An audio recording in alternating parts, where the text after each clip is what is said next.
You don't live here anymore. Do you have proof you live here? Not with me. The trust matured 12 days ago. So who owns the property? Larry Torres was 46, a commercial building inspector from Columbus, Ohio, the kind of man people barely noticed. Most neighbors believed he earned just enough to get by, depended on his wife Lillian to keep life together, and never stood up for himself. His faded Ford pickup, scuffed work boots, and packed lunches only reinforced the image. What they didn't know was that Larry had spent years protecting a secret buried inside a bank trust. The moment he returned from a 2-week assignment, his garage door refused to open, the front door keypad flashed "Access Denied," and Lillian cracked the door just wide enough to say, "You don't live here anymore," as 2 police officers stepped onto the driveway.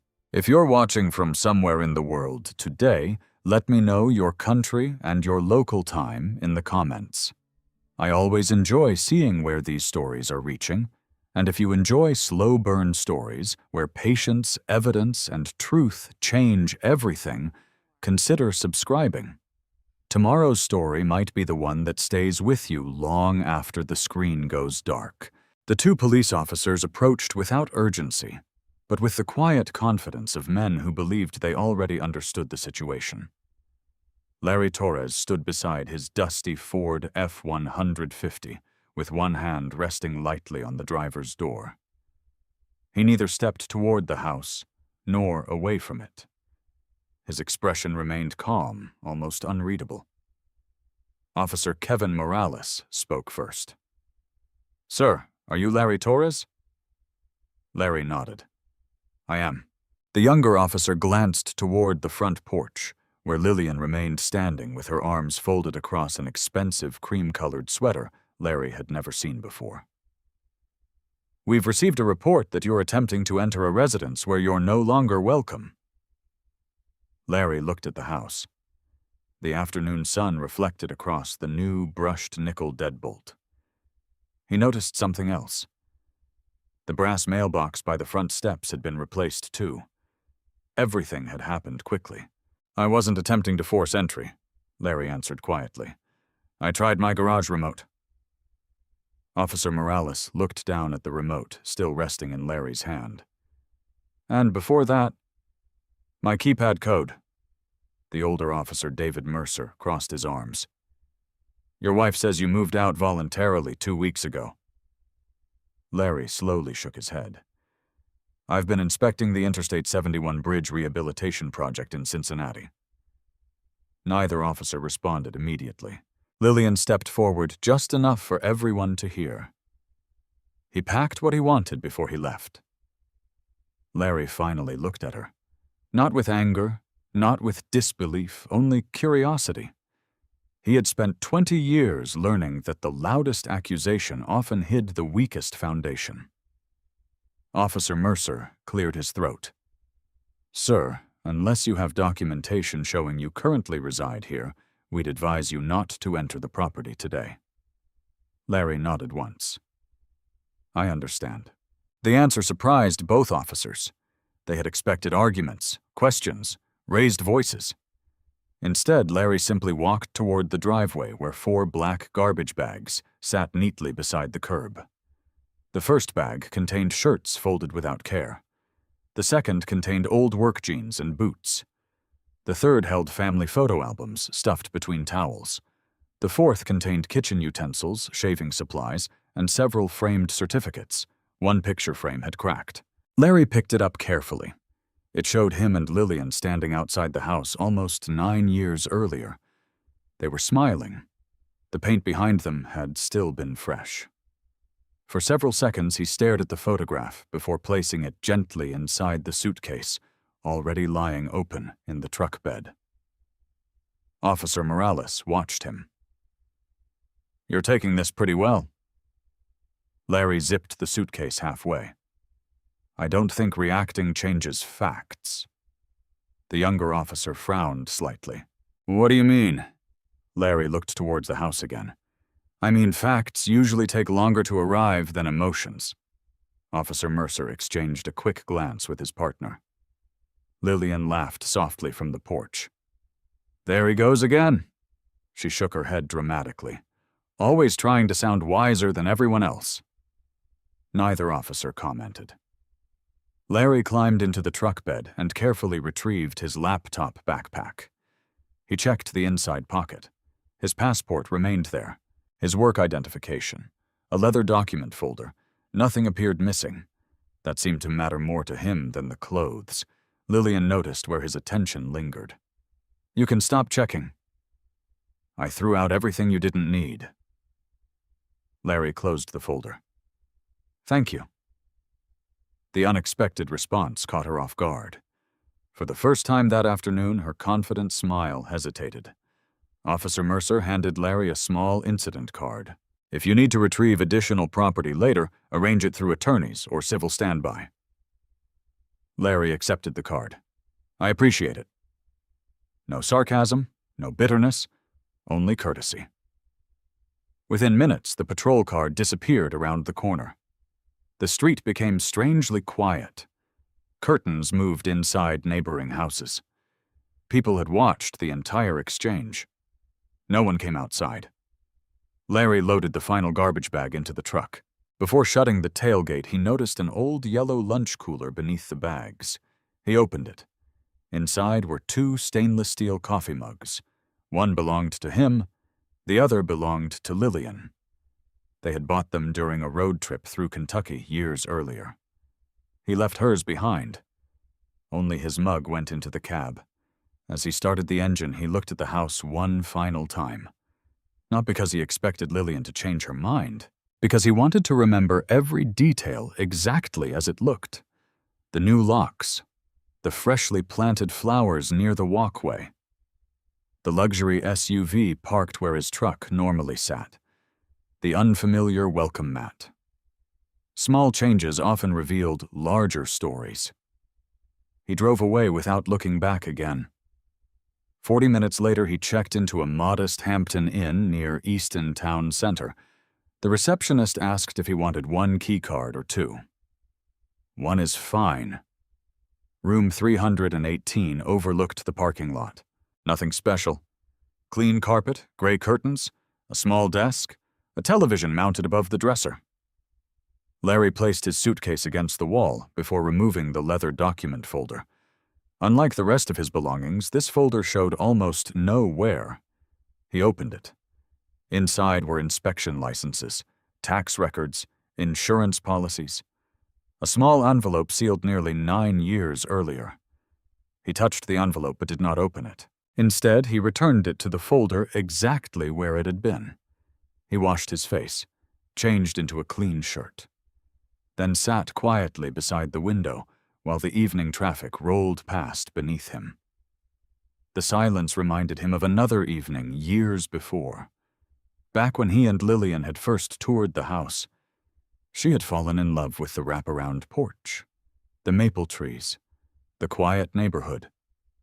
Larry remembered something she had said while standing in the empty living room. This finally feels permanent. At the time, he believed she meant their future together. Now he wondered whether she had only meant the house. His phone vibrated. A message from his supervisor asked whether he had returned safely from Cincinnati. Larry replied with a simple sentence. Made it back. I'll take 2 personal days. Nothing more. He ordered a grilled chicken sandwich from room service, ate half, wrapped the rest, then opened his laptop. Most people would have searched divorce attorneys immediately. Others might have called relatives. Some would have posted everything online. Larry did none of those things. Instead, he searched one number already saved among his contacts. Midstate Community Bank, Trust Administration Division. He stared at the screen for several moments before pressing call. The phone rang twice. A calm woman's voice answered. Trust Administration. This is Margaret Whitmore. Larry recognized her immediately, despite not speaking with her for nearly 3 years. This is Larry Torres. There was a brief silence, then her voice softened. Mr. Torres, I wasn't expecting your call today. I need to verify something. I thought you might. Larry leaned back in the chair. I came home. The locks were changed. Another pause. Not surprised. Not confused. Simply thoughtful. Margaret spoke carefully. Has anyone attempted to contact the bank regarding the property recently? Larry looked towards the dark hotel window. I don't know. I believe someone has. Papers shuffled faintly over the phone. When Margaret spoke again, her tone had become noticeably more serious. Mr. Torres, I need you to come to our downtown Columbus office tomorrow morning. As early as possible. Larry remained silent. She continued. There are developments regarding your trust file. I would prefer not to discuss them over the phone. Larry asked only one question. 9 o'clock? 8:30. I'll be there. She lowered her voice. And Mr. Torres, bring your identification. You may be glad you kept your document folder. The line disconnected. Larry slowly closed his phone. For the first time since arriving home, he allowed himself the smallest hint of a smile. Some promises took years before they mattered. Tomorrow might finally be one of those days. Larry Torres reached the downtown headquarters of Midstate Community Bank 15 minutes before his appointment. The limestone building stood on East Broad Street, only a few blocks from the Franklin County Courthouse. Unlike the gleaming glass towers surrounding it, Midstate looked older, built in an era when banks were meant to project permanence rather than style. Thick columns framed the entrance. Bronze doors reflected the pale morning light. The engraved lettering above them had barely changed in decades. Larry parked his faded Ford in the public garage across the street. Several executives in tailored suits hurried past him, carrying leather briefcases. None paid attention to the man wearing a navy work jacket and scuffed boots. That suited Larry perfectly. Inside the lobby, polished marble floors echoed with quiet footsteps. A receptionist looked up. Good morning. I'm here to see Margaret Whitmore. The receptionist smiled almost immediately. Mr. Torres? Yes. She's expecting you. She picked up the phone. Miss Whitmore, Mr. Torres has arrived. Only seconds later, an elevator opened. Margaret Whitmore stepped into the lobby herself. She was in her early 60s, dressed in a charcoal skirt suit, with silver reading glasses hanging from a thin chain around her neck. She moved with the confidence of someone who had spent decades handling matters that could not afford mistakes. She extended her hand. Larry, it has been too long. Larry shook it gently. It has. I wish the circumstances were different. So do I. She studied his face for a moment. You look tired. I've had a long week. I imagine you have. Without another word, she led him toward a secured hallway. 2 locked doors separated the executive offices from the public banking area. An employee scanned a security badge before allowing them through. Larry noticed shelves filled with archival storage boxes behind reinforced glass. Every box carried labels with years dating back more than half a century. Margaret caught him looking. People think everything lives on computers now. She smiled faintly. The documents that matter most rarely do. They entered a conference room overlooking downtown Columbus. A thick binder already waited on the table. Beside it rested a smaller gray archival box. Margaret closed the door behind them. No interruptions. She sat opposite Larry. For several seconds, neither of them spoke. Finally, she folded her hands. I received an unusual request 6 days ago. Larry remained silent. The request concerned your property trust. He nodded slightly. I assumed it might. Margaret slid a single sheet of paper across the table. This was submitted electronically. Larry read the first page. Someone had requested confirmation of ownership for the property on Willow Creek Drive. The request appeared routine until he reached the signature page. His eyes stopped moving. That isn't my signature. No. It isn't? The notarization, also questionable. Larry leaned back. So, someone wanted ownership information. Yes. Margaret opened the gray archival box. Inside rested dozens of carefully preserved folders. She selected one marked Torres Land Trust Creation Date, April 18th, 9 years earlier. She laid it gently on the table. This file has remained under my supervision since the day it was established. Larry watched quietly as she untied the cotton ribbon holding the documents together. Every page looked immaculate. Original blue ink, raised seals, embossed certifications. Margaret handled them almost like museum pieces. "Do you remember Harold Bennett?" Larry's expression softened. "I do. He asks about you every Christmas." Larry smiled faintly. "Does he still send fruitcake?" "He insists on it." She removed the first document. "You know most of this already. But our legal department requested we review everything together." Larry nodded. Margaret began. 9 years ago, Harold Bennett owned the property free and clear. He had lived there nearly 40 years. Larry remembered the small brick house exactly as it had looked then. The porch sagged, paint peeled from the siding, the roof leaked. Yet Harold refused every offer from developers who wanted the land. Margaret continued. Then his contracting business collapsed. A commercial client declared bankruptcy. Harold guaranteed several business loans personally. Larry remembered the phone call. Harold had sounded older overnight. Banks had started foreclosure proceedings. Developers immediately appeared with cash offers worth only a fraction of the property's value. Harold almost accepted one. Almost. Instead, he met Larry. At the time, Larry had been inspecting commercial renovations for a regional construction company. The two men met while Larry was evaluating structural damage after a severe spring storm. What began as a work conversation gradually became something else. Harold admitted he was about to lose everything. Larry listened. He asked questions. Then he quietly disappeared for several days. When he returned, he carried numbers instead of sympathy. Margaret pointed to another document. Larry negotiated with Harold's lenders. He personally satisfied the delinquent obligations. He refinanced portions under entirely different terms. He also established a land trust. Larry remembered Harold arguing against it. "I don't want charity."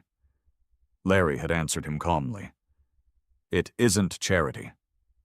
It's protection. Protection from opportunistic buyers. Protection from public embarrassment. Protection from relatives who had suddenly become interested in the property only after hearing rumors of foreclosure." Margaret placed another page before him. The trust agreement named Midstate Community Bank as trustee. Larry looked at the familiar signatures. His own, Harold's, Margaret's, the bank president at the time. Everything exactly where it belonged. "The beneficial interest?" Larry asked. Margaret nodded. "You." But only after every contractual obligation matured. Larry knew the reason. Harold had refused to leave the property immediately. Larry had insisted he shouldn't have to. The agreement guaranteed Harold lifetime occupancy. Taxes would be paid, maintenance funded. The property would remain protected. Only after specific legal conditions ended would full beneficial ownership become exclusively Larry's, not because Larry demanded it, because Harold insisted upon it. He said, Margaret recalled softly, "A man who saves your home deserves honesty, not gratitude." Larry stared through the conference room window. Traffic moved below. 9 years suddenly felt very close. Margaret continued turning pages. Harold moved into assisted living 18 months ago. Larry nodded. "I visited him." "I know. He talks about those visits often." Silence settled over the room again. Finally, Margaret opened a newer folder. "This concerns me." Inside were printed emails, electronic request logs, identity verification reports, bank compliance notes. The request we received last week attempted to establish that ownership had transferred elsewhere. Larry frowned. Transferred. Margaret nodded once. There has never been a transfer. She pushed another page toward him. Our fraud department immediately noticed inconsistencies. Larry studied the paperwork. The request included supporting documents claiming changes in beneficial ownership. None matched the originals. The formatting differed. Dates were inconsistent. One witness signature belonged to a notary commission that had expired years earlier. Another page referenced legal terminology that had not existed when the trust was created. Sloppy work, but dangerous enough to deserve attention. Larry looked up. Was any information released? Margaret answered immediately. No, nothing. Our verification procedures prevented it. She paused. But whoever submitted this knew the trust existed. That observation hung heavily between them. Very few people even knew the property belonged to a trust. Fewer still understood which bank administered it. Larry slowly considered the possibilities. He didn't rush to conclusions. Margaret had always appreciated that about him. She folded her hands again. Our legal department reviewed everything last night. They unanimously agreed on one point. Larry waited. The trust conditions officially matured 12 days ago. He blinked. 12. Yes. She slid one final certified document across the table. As of 12 days ago, you became the sole beneficial owner of the property under every provision of the original agreement. Larry read every line. He already knew what the agreement intended. Seeing it officially certified felt different. Margaret continued quietly. The timing concerns us. You left for Cincinnati 14 days ago. Larry looked up. I did. You returned yesterday. And someone attempted to verify ownership while you were gone. He finished the thought himself. 2 days after I left. Margaret nodded. Our attorneys reached the same conclusion. Neither spoke for several moments. Finally, Larry asked the question that mattered most. What happens now? Margaret closed the trust file carefully. Our legal department is preparing certified copies of every governing document. They will not release originals. But the certified copies carry the same evidentiary weight. Larry nodded slowly. I'll need an attorney. Margaret offered the smallest smile. I thought you might. She reached into another folder. A business card rested inside. Daniel Harper. Harper and Lowell Property Law, Columbus, Ohio. I've worked with Daniel for 23 years. He doesn't waste words. He doesn't lose many property cases either. Larry slipped the card into his wallet. Margaret stood. So does everyone else still believe you're just the husband who got locked out? Larry allowed himself a faint smile. For now. Margaret looked toward the thick trust binder. They won't for much longer. Just then, someone knocked softly on the conference room door. A young legal assistant stepped inside. She handed Margaret a sealed envelope marked Urgent. Margaret opened it. Her expression changed instantly. She looked back at Larry. It appears, she said quietly, someone filed new paperwork with the county recorder's office less than an hour ago. Larry's smile disappeared. What kind of paperwork? Margaret slowly folded the notice. They're trying to sell your house. For several seconds, neither Larry nor Margaret spoke. The only sound inside the conference room was the muted hum of traffic drifting through the insulated windows overlooking downtown Columbus. Margaret placed the notice flat on the table. It was electronically recorded at 9:07 this morning. Larry glanced at the wall clock. It wasn't even 9:30. They're moving fast. They are. Margaret slid the notice toward him. The filing itself isn't a completed sale. Larry read carefully.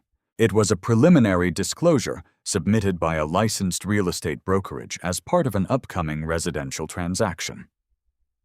The address matched the house on Willow Creek Drive. Seller, Lillian Torres. Broker, Reynolds Premier Realty.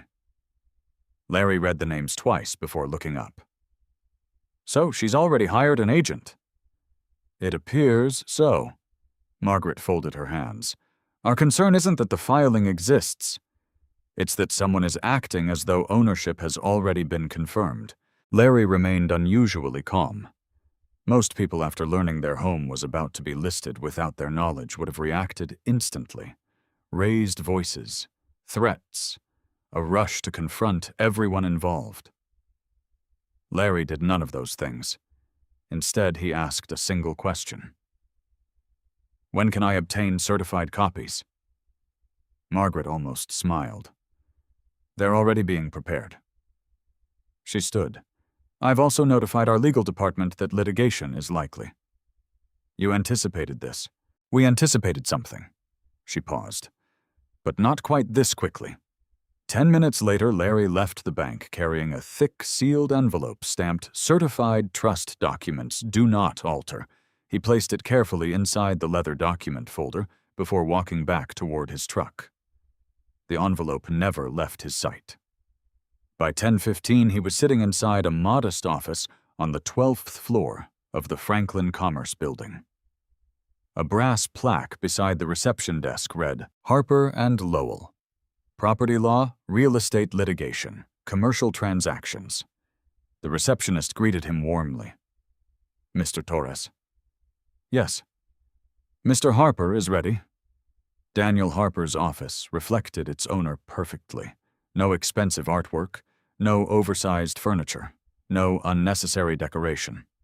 Only shelves filled with legal volumes, framed court admissions, and meticulously organized case files. Daniel himself stood as Larry entered. He appeared to be in his early 50s. Gray streaks ran neatly through dark hair. His navy suit fit perfectly, but without extravagance. His handshake was firm. You brought the documents. Larry handed him the folder. I did. Daniel didn't speak again until he had spent nearly 20 minutes reading. Every few pages he marked notes with a sharpened pencil. Occasionally he reread entire paragraphs. Larry simply waited. Finally, Daniel removed his glasses. When exactly did your wife change the locks? Yesterday. When did she first mention divorce?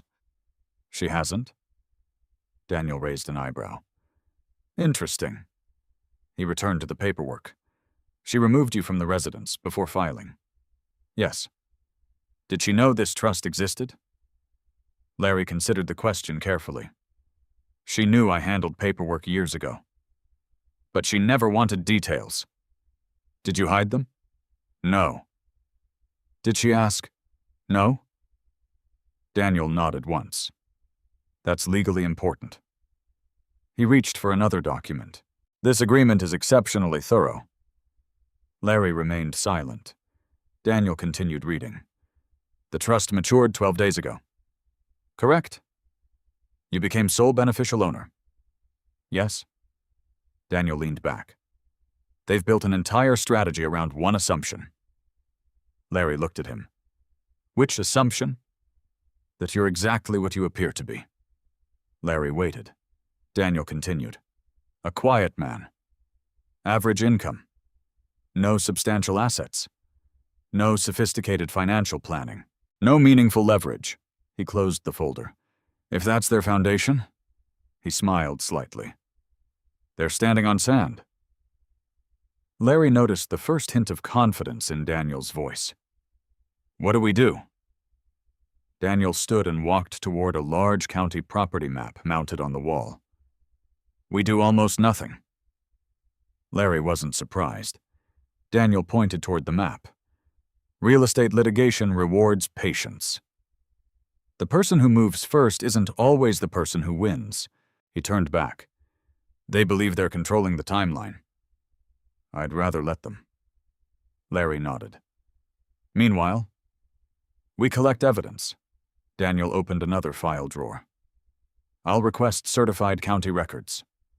I'll notify opposing counsel that I represent you. I'll preserve every communication. I'll contact the title company once the property officially enters listing status. Larry asked quietly, and the trust documents.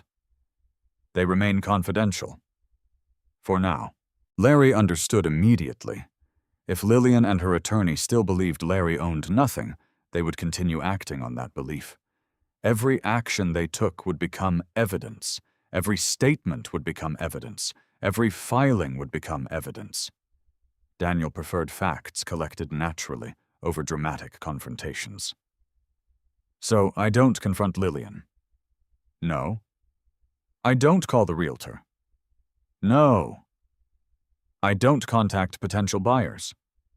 Absolutely not. Daniel's answer came without hesitation. You remain exactly as you've always been. Larry almost laughed. A man everyone underestimates. Daniel smiled. I was going to say patient. But yes. He reached into another folder. I've already reviewed Franklin County's electronic docket. There isn't a divorce filing yet. Larry looked surprised. There isn't? No. Which tells me something. What? They're still preparing. Daniel sat again. When the filing comes, they'll likely request temporary exclusive possession of the residence. They'll probably argue you've already moved out. Larry nodded slowly. They've already started saying that. I'm sure. Daniel folded his hands. They'll also claim maintaining the current arrangement avoids conflict. Larry thought back to the police officers. Everything fit. They're creating a story. Daniel nodded. And stories are persuasive. He tapped the trust documents. Until evidence arrives. The meeting lasted another hour. Daniel asked precise questions. Dates, emails, travel schedules, work assignments, hotel receipts, gas purchases, bridge inspection logs. Nothing seemed too small. Larry answered every question without embellishment. He never guessed, never exaggerated. Whenever he wasn't certain, he simply said, I don't know. Daniel appreciated that. By early afternoon, the legal strategy had begun taking shape. Not a strategy built around revenge, one built around timing. Before Larry left, Daniel handed him a printed list. 3 rules. Larry glanced down. Rule 1. Do not discuss ownership with anyone. Rule 2. Preserve every document and every message. Rule 3. Never react emotionally in writing. Larry folded the paper. I can do that. I know. Daniel walked him toward the door. Oh, Larry turned. If they list the property, don't drive by. Don't attend showings. Don't interfere. Even though it's legally yours. Larry nodded.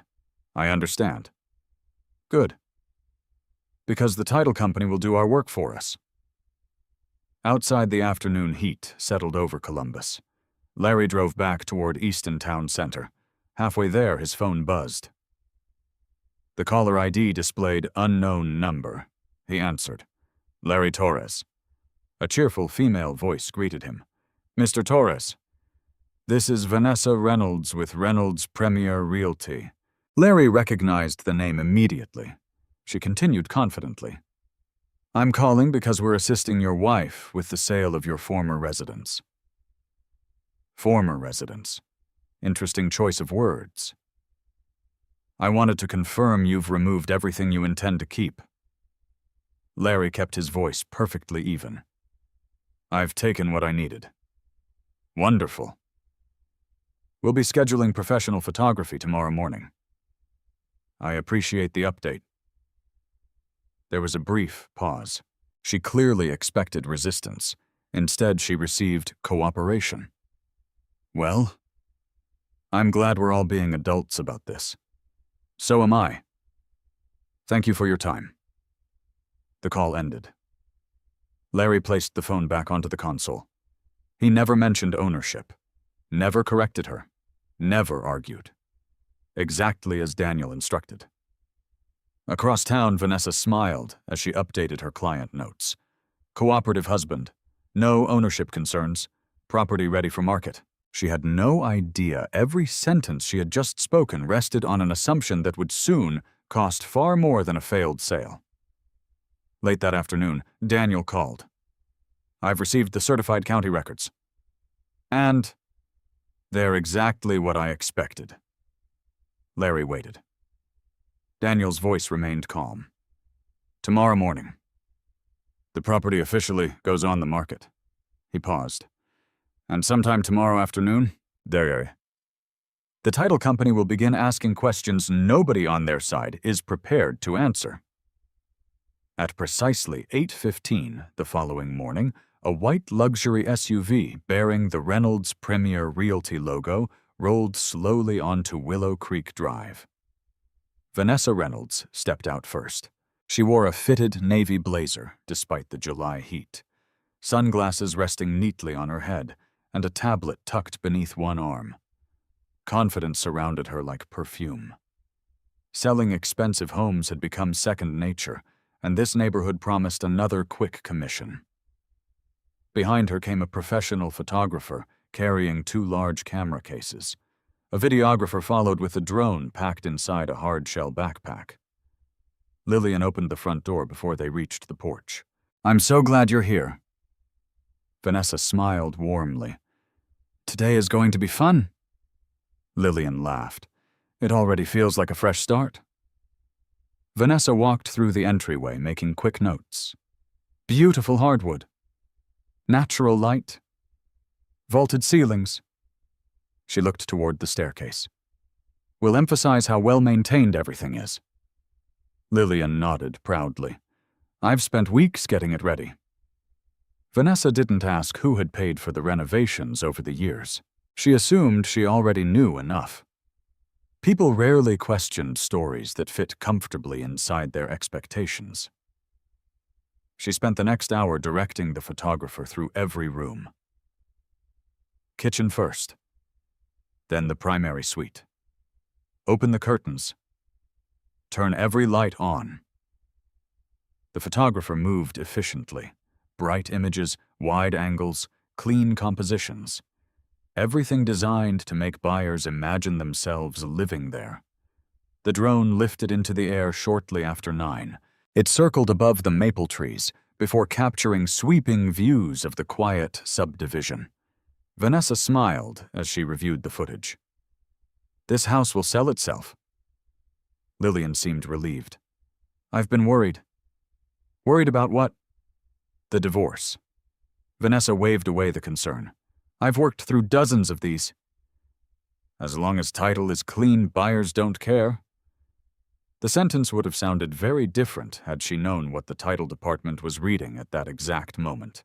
Across Columbus, inside the offices of Capital Assurance Title Services Senior Examiner, Michael Donnelly opened the electronic file for the Willow Creek property. Routine transaction. Single-family residence. Expected closing in 3 weeks. He clicked through the preliminary documents. Seller disclosure. Purchase agreement draft. Listing information, tax history. Everything appeared ordinary. Then he reached the ownership records. Michael frowned. He refreshed the county database. The same result appeared. He opened another search. Still the same. Something didn't fit. He leaned toward his monitor. "That's strange." Another examiner walked past. "What is—" Michael pointed at the screen. "The public record references a land trust." "So, the listing paperwork doesn't?" His coworker shrugged. "Maybe the trust terminated." "Maybe." Michael wasn't convinced. Title examination rewarded skepticism. Assumptions created lawsuits. He opened another database connected directly to historical filings. Several minutes passed. Then his eyebrows lifted. "That's—" He stopped speaking. Every transfer associated with the property appeared perfectly documented. Except one. The transfer everyone expected to find simply didn't exist. No deed, no assignment, no beneficiary transfer, nothing. He picked up the phone. "Let's request verification." Back on Willow Creek Drive, the photographer had finished the interior. Vanessa stood in the backyard reviewing marketing language. "Completely move-in ready. Desirable school district. Minutes from downtown. Exceptional family home." She smiled. This should attract multiple offers. Lillian seemed almost excited. How soon? If we price correctly, Vanessa looked around once more. Probably this weekend. What if we receive several offers? We choose the strongest. Everything sounded wonderfully simple. Neither woman noticed the email arriving inside Vanessa's brokerage inbox. Subject: Title Verification Request. She wouldn't read it until later. Meanwhile, Larry spent his morning exactly where Daniel Harper had suggested. Not outside the house, not watching the listing, not checking social media. He sat quietly inside a neighborhood coffee shop a mile away. A black notebook rested beside his coffee. He wasn't making plans for revenge. He was organizing dates, times, receipts, phone calls, every event from the previous 3 weeks. Daniel had explained why. Memories become unreliable. Contemporaneous notes don't, Larry wrote carefully. July 2nd, left Columbus for Cincinnati Bridge inspection. July 14th, returned home. Locks changed. Police present. July 15th, meeting with Midstate. Trust confirmed. Each entry contained facts. Nothing emotional, nothing speculative. His phone buzzed. Daniel Harper. Larry. Morning. The property listing just went live. I expected that. So did I. Daniel sounded almost amused. Have you looked at it? No. Good. You don't need to. Larry stirred his coffee slowly. Anything else? Yes. I've already received 3 automated notifications. From 2 title companies and 1 mortgage lender. Larry understood immediately. The listing is circulating. Exactly. Daniel paused. It won't circulate very far. Larry smiled faintly. You sound confident. I've practiced property law for 28 years. I've learned to recognize transactions that are about to stop themselves. The conversation ended there. Neither man believed in unnecessary words. By noon, online interest had exploded. Families scheduled private tours. Investors requested disclosures. One retired physician from Dublin submitted an inquiry less than 30 minutes after the listing appeared. Another couple relocating from Chicago requested a virtual showing. Vanessa watched appointment requests multiply. This is exactly what I expected. She called Lillian immediately. We already have 8 showings. Lillian laughed. I knew buyers would love it. They do. See, you worried for nothing. At 1:30 that afternoon, Vanessa finally opened the title company's email. She expected a routine acknowledgement. Instead, she read only one sentence. Please contact our office before proceeding with any negotiations. Her smile faded slightly. She dialed the number immediately. This is Vanessa Reynolds. Hi. I'm calling about the Willow Creek property. Michael Donnelly answered. Thank you for returning my call. There appears to be an ownership issue requiring clarification. Vanessa frowned. What kind of issue? We've identified a recorded land trust associated with the property. Vanessa glanced toward the listing paperwork. Our seller owns the home. Michael chose his words carefully. Our records don't presently establish that. Vanessa laughed politely. There must be an outdated filing. Perhaps. But until we verify otherwise, he paused. We cannot confirm marketable title. Vanessa stopped smiling. I'm sure it's something simple. It may be. Can we proceed while you review it? I'm afraid not. The title commitment cannot be issued. Silence. She finally asked. What exactly are you missing? Michael answered honestly. A legal transfer. Vanessa looked again at the electronic listing. Everything had seemed so straightforward only hours earlier. What if we obtain additional documents? We'll review anything submitted. But until ownership is verified, the transaction remains suspended. The call ended. Vanessa stared at her phone. The excitement she'd felt that morning had quietly begun giving way to unease. She immediately called Lillian. "There may be a small paperwork delay." "What kind of delay?" "The title company wants clarification." Lillian sounded annoyed rather than worried. "My divorce attorney said everything was fine." "I'm sure it will be." Vanessa wasn't nearly as certain as she sounded. An hour later, she drove directly to Rebecca Sloane's law office. Rebecca listened patiently before taking the title company's email. She read it once, then again. Finally, she looked up. "Did they specify ownership?" No. "They only mentioned a trust." Rebecca leaned back.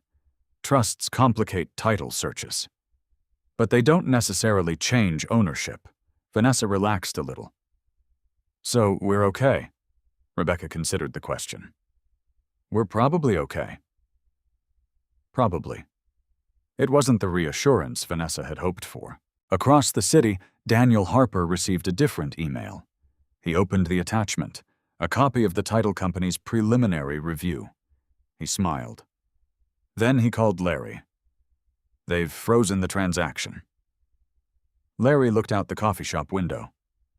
"I thought they might." Daniel's voice remained steady. "They haven't even seen our evidence yet." Larry understood what that meant. What? If the title company had already stopped everything using only public records, what would happen when certified trust documents arrived? Daniel answered the question before Larry could ask it. "They've just discovered the first crack." "The foundation hasn't collapsed yet." He paused. "But tomorrow? They're going to start digging." The following morning began with phone calls that nobody on Lillian's side had expected. At 8:12 a.m., Vanessa Reynolds was unlocking the front door of her office when her cell phone rang. The caller ID displayed Capital Assurance Title Services. She answered immediately. "Good morning, Michael?" The title examiner's voice remained professional. "Miss Reynolds, we've completed another review of the Willow Creek property." Vanessa forced a confident smile, even though he couldn't see it. "Excellent. I'm hoping the issue has been resolved." "I'm afraid not." She stopped walking. "What happened?" "We located additional historical filings." Vanessa closed her office door behind her. "And they raised significant questions regarding legal ownership." She frowned. "I thought we already discussed the trust." "We did. But we've now confirmed the trust remains active." Vanessa leaned against her desk. "Active?" "Yes. I was under the impression it had terminated." "It has not." She felt the first genuine knot forming in her stomach. Michael continued. "Furthermore, our preliminary review shows no recorded assignment transferring the beneficial interest to your client." Vanessa stared through the office window. Cars moved along High Street below. Everything outside appeared perfectly ordinary. Inside, nothing felt ordinary anymore. There has to be an explanation. There may be. But explanations aren't documentation. She pinched the bridge of her nose. "What happens now? We need certified evidence establishing your client's authority to sell. And until then, the transaction remains suspended." The conversation ended politely. Vanessa sat motionless for nearly a minute before opening Lillian's file again. Every document she'd received looked complete. Driver's license, property tax statements, utility bills, insurance declarations. Yet none of those documents actually proved ownership. She had relied on assumptions, so had everyone else. At almost the same moment, Daniel Harper walked into the Franklin County Recorder's office. Unlike the modern electronic filing systems most attorneys preferred, Daniel still believed in examining original public records whenever possible. A clerk recognized him immediately. "Morning, Mr. Harper." "Morning, Susan." "Back again." "I need certified copies." She smiled knowingly. "The Willow Creek property?" "Exactly." Within minutes, she disappeared into the records archive. Daniel waited quietly. He never rushed clerks. People who handled public records often remembered attorneys who treated them respectfully. Susan returned, carrying several large folders. "I thought you might want everything." "I do." Daniel spent nearly 40 minutes reviewing every filing associated with the property over the previous decade. Mortgage releases, tax adjustments, survey amendments, utility easements. The trust reference appeared repeatedly, always consistently, always correctly. Nothing suggested ownership had ever changed after the trust's creation. Nothing. He requested certified copies of every relevant filing. Susan stamped each document carefully, raised county seals pressed into heavy paper. Daniel smiled. Perfect. As he left the courthouse, his phone vibrated. Margaret Whitmore. "Daniel. Good morning. Our legal department completed its internal review. I'm listening. We found something else." Daniel slowed his pace. "What?" The verification request submitted to the bank wasn't the only recent inquiry. He stopped walking entirely. There was another, 3 days earlier. Daniel frowned. "From whom?" "We don't know. But someone contacted our customer service division asking whether trusts automatically dissolve after marriage." Daniel remained silent. Margaret continued. The representative refused to answer. "But the inquiry was logged." Daniel looked across the courthouse plaza. "Interesting. Someone had been trying to understand the trust before attempting to access it, not after. That suggested planning, not panic. Send me the log. It's already encrypted and waiting in your secure portal." "Thank you." She hesitated before adding, "Our fraud department has officially opened an internal investigation." Daniel nodded. "I suspected they would." "Whatever this becomes," Margaret said quietly, "it isn't just a divorce anymore." Across town, Larry sat inside Harold Bennett's assisted living apartment. The elderly man smiled as Larry poured coffee into 2 mugs. "I heard you've been busy." Larry looked surprised. "Who told you?" "Margaret." Larry laughed softly. "I should have guessed." Harold settled into his recliner. 94 years old? My hearing isn't what it used to be. But news still finds me. Larry handed him a mug. "You shouldn't worry." Harold accepted it. "I'm not worried. I'm disappointed." Larry looked at him. "In what?" "That people still judge a man's worth by the truck he drives." The old contractor shook his head slowly. "I saw that mistake my entire life." Larry didn't answer. Harold smiled. "You remember the first time we met?" Larry nodded. "You argued with me." "I certainly did. You told me I was asking too little for the property." Larry smiled faintly. "You were." "I was desperate." "You were frightened." Harold corrected him gently. "There's a difference." Silence settled comfortably between them. Finally, Harold looked toward the window.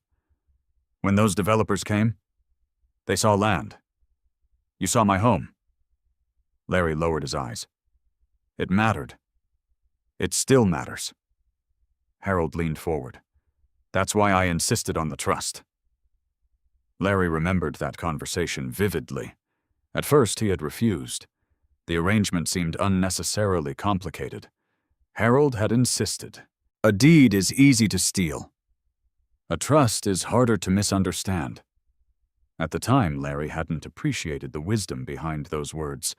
Now he understood perfectly. Harold continued. "You know why I never told anyone." Larry nodded. "You wanted privacy. I wanted dignity." The old man's voice remained steady. "People pity a man who loses everything. I refused to become that story." Larry quietly sipped his coffee. Harold smiled again. "You gave me another ending." Meanwhile, Lillian sat across from Rebecca Sloan inside the attorney's conference room. Vanessa occupied the chair beside her, Stacks of paperwork covered the polished table. Rebecca listened carefully as Vanessa described her conversation with the title examiner. When she finished, the room fell silent. Rebecca tapped a pen against the table. They're being cautious. Vanessa didn't sound convinced. They froze the transaction. Temporarily. They asked for proof of ownership. Rebecca leaned back. We'll provide it. Lillian frowned. How? Rebecca opened her legal pad. We start with the obvious. She began making a list. Property tax bills, insurance records, utility accounts, driver's license, mail, voter registration. Vanessa watched quietly. Finally, she asked, do any of those actually establish ownership? Rebecca stopped writing. Technically, no. They established occupancy, not title. The distinction suddenly felt much larger than it had yesterday. She reached for her laptop.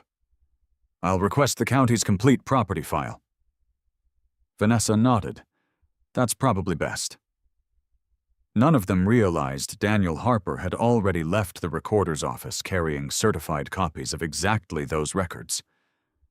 By late afternoon, Daniel arrived back at his office. He spread every certified document across the conference table. Larry joined him 15 minutes later. Without speaking, Daniel arranged the papers chronologically. 10 years, 9 years, 8 years. Every filing connected perfectly.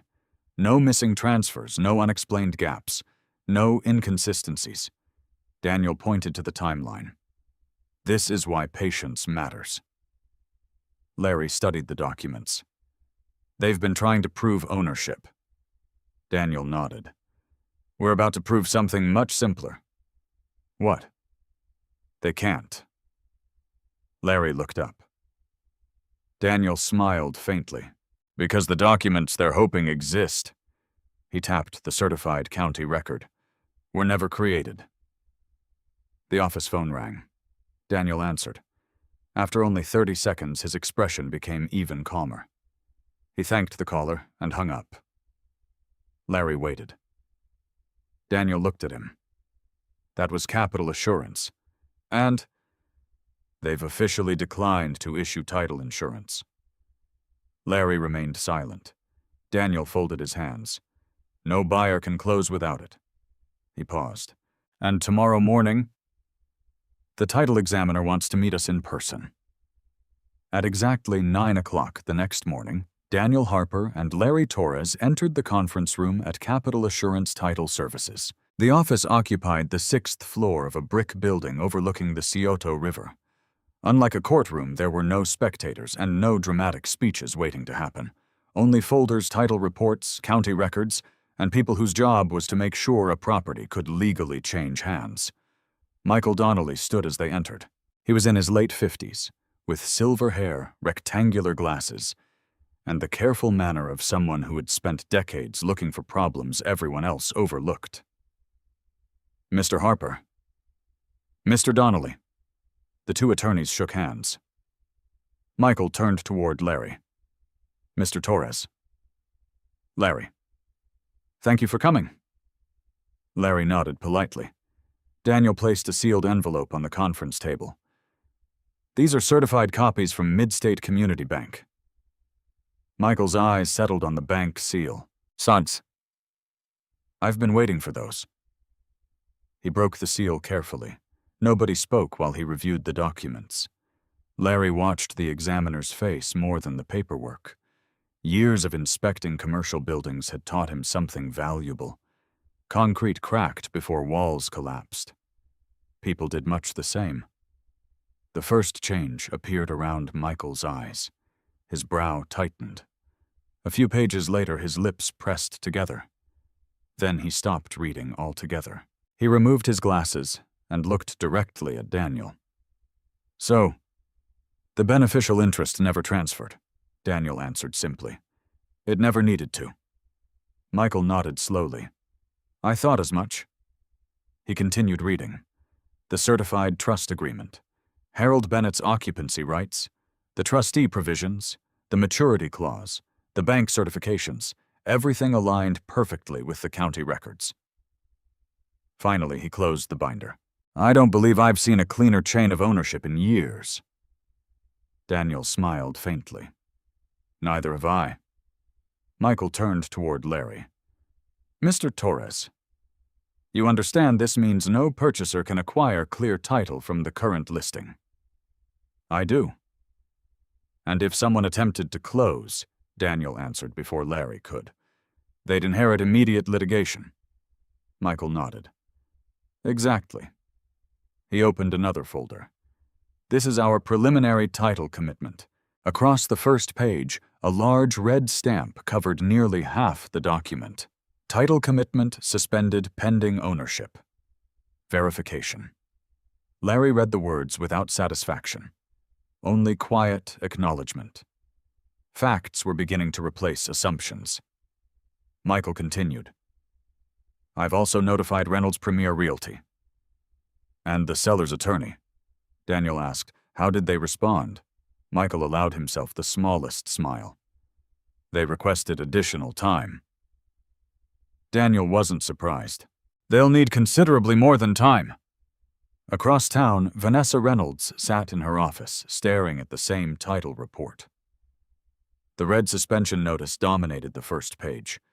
She had built her reputation on closing complicated transactions. This one had stopped before negotiations even began. Her assistant knocked softly. Vanessa? Yes. A couple from Dublin canceled tomorrow's showing. They cited title concerns. Vanessa closed her eyes briefly. Anyone else? The Chicago family requested confirmation that ownership is clear. She sighed. Tell them we're working through routine legal documentation. The assistant hesitated. Is that true? Vanessa looked back at the title report. I certainly hope so. The assistant left quietly. Minutes later, Vanessa called Lillian. We need to talk. Lillian answered immediately. Did another buyer make an offer? No. What happened? The title company suspended everything. Silence. What does that mean? It means nobody can buy the house right now. Lillian frowned. Rebecca said this would be easy. I'm sure she still believes that. But I need every document related to the property's purchase. Lillian walked into the dining room where several filing boxes sat stacked against the wall. I don't think we have much. What do you mean? Larry handled all the paperwork. Vanessa stopped writing. All of it? Yes. He always liked organizing documents. Vanessa asked carefully, Did you ever sign closing paperwork when you bought the house? Lillian thought for several seconds. I honestly don't remember. That answer disturbed Vanessa far more than she admitted. She ended the call politely before immediately dialing Rebecca Sloan. Rebecca answered after the second ring. Morning? We have a problem. I know. The title company contacted me too. Vanessa lowered her voice. They're asking for proof Lillian actually owns the property. Rebecca rubbed her forehead. I'm requesting records. From where? The county. The bank. Anyone who has them. Vanessa hesitated. Shouldn't we already have those? Rebecca didn't answer immediately. Instead, she asked, Has Larry contacted you? No. Threatened you? No. Interfered with the listing? No. Rebecca looked out her office window. Interesting. Very interesting. If Larry truly had no ownership claim, why wasn't he fighting? Why wasn't he demanding access? Why wasn't he arguing most spouses did? Most people did. Larry had done none of those things. That silence suddenly seemed much less comforting. Back at Daniel Harper's office, Larry sat quietly while Daniel reviewed emails arriving every few minutes. Another buyer withdrew. Daniel didn't sound surprised. That's 3. He clicked another message. Correction. 4. Larry looked up. Does that matter? It demonstrates damages, Daniel replied. If someone knowingly markets property they cannot legally convey. He let the sentence trail away. Larry understood. Evidence accumulated one document at a time. No arguments required. Daniel's assistant entered, carrying another folder.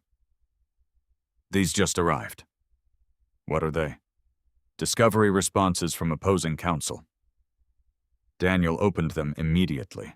Financial disclosure forms, asset lists, preliminary marital property statements. He read quickly, then stopped. Larry noticed. What? Daniel slid one page across the table. Lillian's sworn statement listed the Willow Creek house as marital residence owned jointly during marriage. Larry looked at the line quietly. He knew it wasn't true. Daniel reached for another page. No supporting documents. No deed. No trust. No purchase agreement. No title report. Nothing. Larry remained calm. Daniel looked at him. They've sworn to ownership. I see that. They've offered no evidence. Larry simply nodded. Daniel smiled. I've been practicing law a long time. I've learned something. People become very confident when nobody asks them for proof. His phone rang. The caller ID displayed Judge Eleanor Matthews' judicial assistant. Daniel answered immediately. Daniel Harper. The assistant spoke for nearly 2 minutes. Daniel listened carefully without interrupting. When the call ended, he wrote several notes before hanging up. Larry waited. The judge reviewed the emergency motions, and she ordered mandatory mediation. Larry wasn't surprised. When? Next Tuesday. Daniel leaned back. Both parties. Both attorneys. A court-appointed mediator. Larry asked quietly, Do we present everything? Daniel smiled. No. Only enough. Larry understood. Enough for what? Enough to let them continue making choices. Across town, Rebecca Sloan received the same notice. Mandatory mediation. She leaned back in her chair. Normally, mediation favored compromise. This case felt different. Something remained hidden. She couldn't identify what. Only that Larry Torres was behaving unlike any client she'd opposed before. He wasn't attacking. He wasn't negotiating publicly. He wasn't speaking through the media. He wasn't even contacting Lillian. It almost appeared as though he were waiting. Late that afternoon, Daniel stood beside a large whiteboard inside his conference room. He drew a single horizontal line across its center. On the left, he wrote, Stories. On the right, he wrote, Evidence under stories, he listed. Larry moved out voluntarily. Larry owns nothing. Lillian controls the property. House ready for sale. Under evidence, he wrote certified trust, county records, bank verification, suspended title, no ownership transfer. He stepped back. Every lawsuit eventually becomes this. Larry studied the board. Stories versus evidence? Daniel nodded. And evidence usually wins. Larry looked toward the window.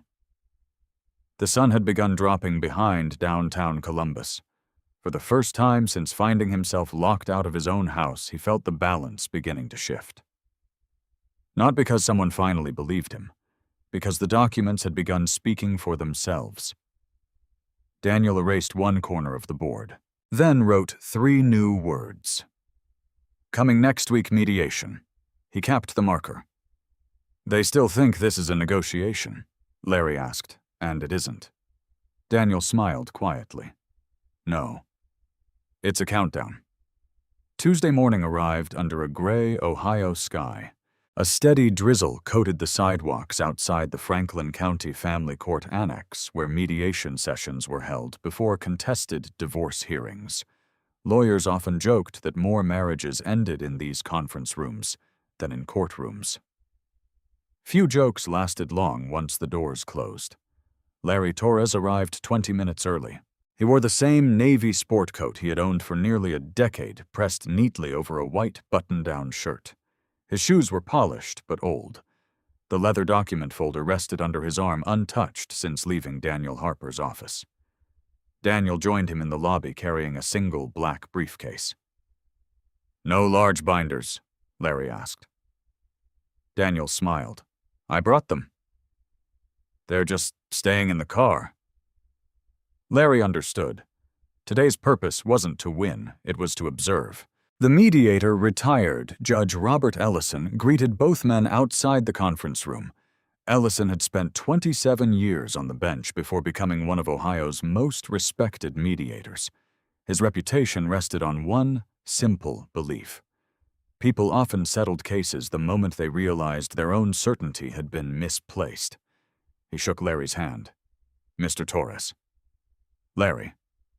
Thank you for being here. Larry nodded. Thank you. Minutes later, Lillian entered with Rebecca Sloan. Vanessa Reynolds wasn't present. Her role had ended the moment the title company froze the listing. Lillian wore an elegant ivory pantsuit and carried herself with practiced confidence. She glanced toward Larry only once. He simply nodded in acknowledgement. No hostility, no pleading, no attempt to speak privately. That seemed to bother her more than anger would have. Judge Ellison closed the conference room door. Good morning, everyone. The purpose of mediation is to determine whether this dispute can be resolved without extended litigation. He looked around the table. Everything discussed here remains confidential unless otherwise agreed. Everyone nodded. Ellison folded his hands. Miss Sloan, you may begin. Rebecca stood smoothly. My client requests exclusive possession of the marital residence during the divorce proceedings. She spoke with confidence built from years of courtroom experience. The parties have effectively separated. Mrs. Torres currently resides in the home. Mr. Torres voluntarily left. Larry remained expressionless. Rebecca continued. My client also requests that the property ultimately be awarded to her as part of an equitable distribution. Judge Ellison made several notes. Anything further? Rebecca nodded. Given Mr. Torres's modest financial circumstances, maintaining the current arrangement is the least disruptive solution. Daniel Harper wrote nothing. He simply waited. Ellison turned toward him. Mr. Harper. Daniel stood. My client declines every proposal. Rebecca smiled slightly. So, we're finished already. Daniel ignored the remark. My client disputes the factual foundation of every request presented. Ellison leaned forward. Can you be more specific? Certainly. Daniel opened his briefcase. Inside rested only a thin manila folder, not the mountain of documents everyone expected. He removed 3 sheets of paper, nothing more. Larry watched Lillian's expression. She seemed almost relieved. Perhaps this was all Daniel had. Daniel handed the pages to the mediator. The first document confirms my client was working in Cincinnati during the period opposing counsel claims he voluntarily abandoned the residence. Ellison examined the certified employment records. Rebecca frowned slightly. Daniel continued. The second confirms his hotel accommodations. The third confirms his travel schedule. Ellison nodded slowly. So the timeline is disputed. Correct. Rebecca responded immediately. That doesn't affect possession of the residence. Daniel agreed. Not directly. Then he stopped. He said nothing about ownership, nothing about the trust, nothing about Midstate Community Bank, nothing about title insurance. Rebecca waited. So, is there additional evidence? Daniel smiled politely. There is. Will you present it? No. The room became quiet. Judge Ellison looked puzzled. Why not? Because today's mediation concerns settlement. My client is not prepared to negotiate away rights that have not yet been properly evaluated. Rebecca crossed her arms. That sounds like gamesmanship. Daniel met her eyes calmly. No. It sounds like procedure. Ellison studied Daniel for several seconds. He had mediated thousands of cases. Experienced attorneys usually revealed enough evidence to encourage settlement. Daniel was doing something different. He was revealing almost nothing. The mediator turned toward Larry. "Mr. Torres, would you like to say anything?" Larry looked at the retired judge. Only one sentence came. "I don't want anything that isn't already mine." Silence. Lillian laughed softly. "You've never said that before." Larry looked at her calmly. "I've never needed to." Ellison noticed the exchange immediately. He wrote another note. Rebecca attempted to regain momentum. "My client has maintained the property. She's paid utilities. She's continued residing there." Daniel responded quietly. "I'm not disputing occupancy. I'm disputing assumptions." Rebecca frowned. "What assumptions?" Daniel closed his briefcase. "I believe we'll discuss those in court." Again, no mention of the trust, no mention of the bank, only restraint. The mediator requested a short recess. As everyone left the room, Ellison quietly approached Daniel. "I've been doing this a long time." "So have I," Daniel smiled. Ellison lowered his voice. "You're holding something significant." Daniel answered carefully. "I'm holding documents." "Significant ones?" "I believe so." Ellison glanced toward the hallway where Rebecca and Lillian stood talking. "If those documents say what I think they say..." He paused. "This case changes dramatically." Daniel neither confirmed nor denied it. Instead, he asked, "Have you noticed anything?" Ellison nodded. "Your client isn't negotiating."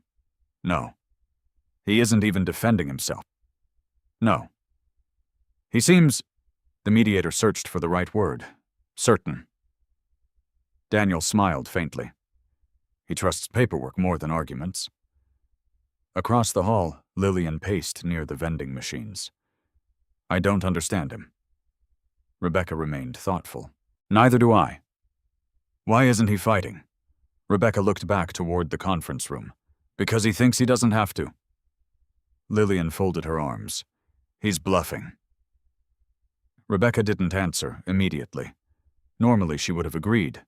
Today she wasn't so sure. Back inside the conference room, mediation resumed.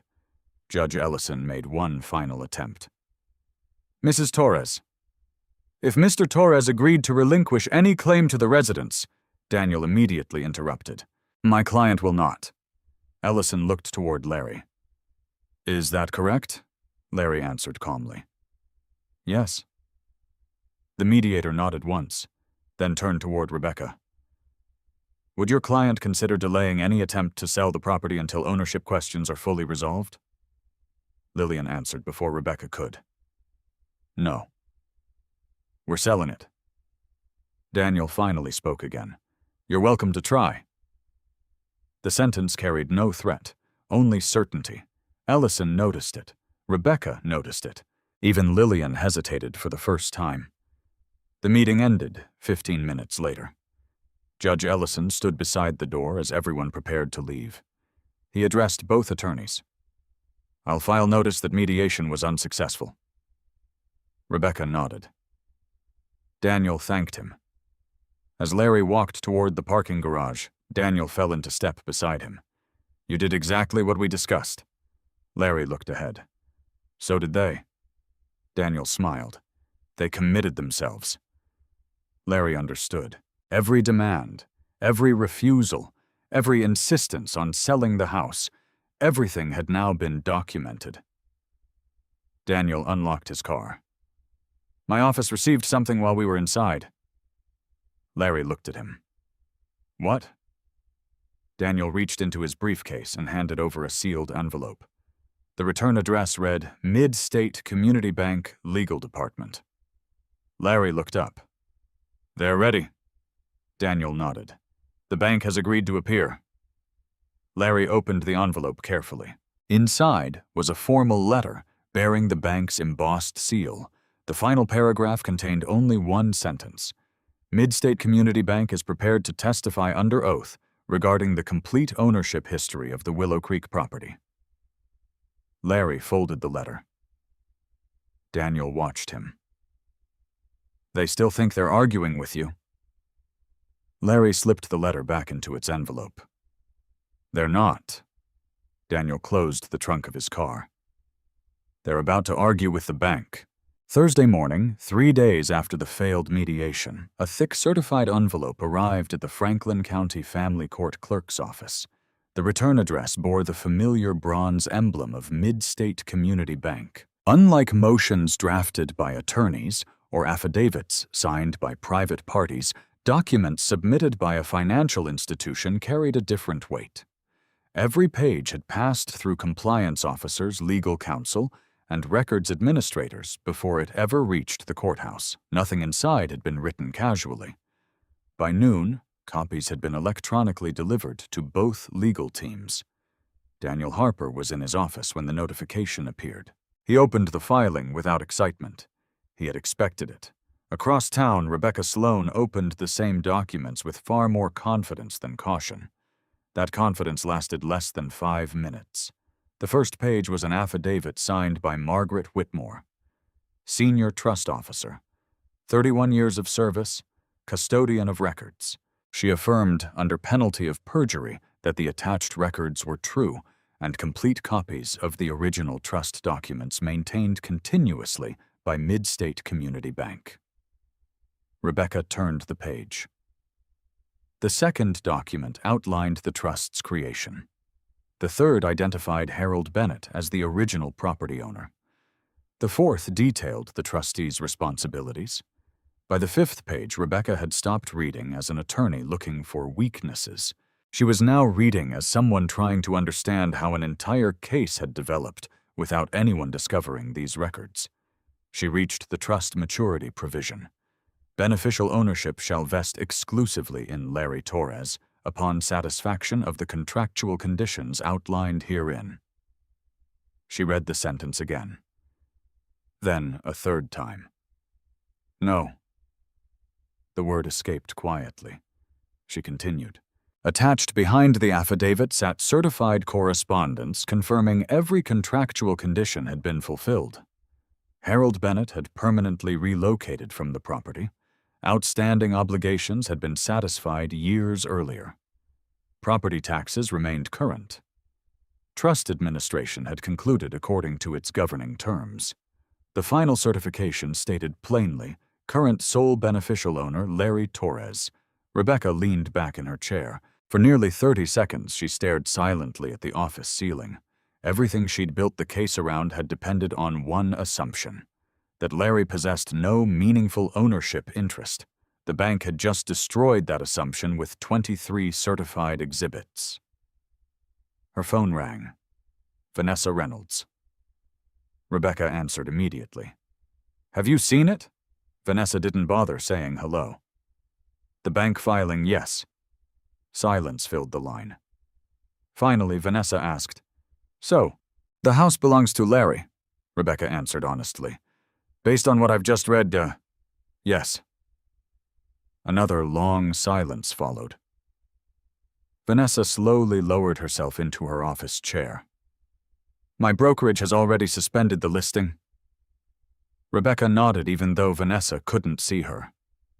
That was the correct decision. What happens now? Rebecca looked again at the certified documents. They become evidence. And they're exceptionally good evidence. Meanwhile, Daniel Harper called Larry. The filing is complete. Larry had been inspecting a commercial warehouse roof outside Grove City. I'll be there in 40 minutes. No rush. Daniel's voice remained calm. The documents aren't going anywhere. Larry smiled slightly. Neither am I. By early afternoon, Larry sat once again across from Daniel's desk. This time, the certified filing occupied nearly half the conference table. Daniel pointed toward the affidavit signed by Margaret Whitmore.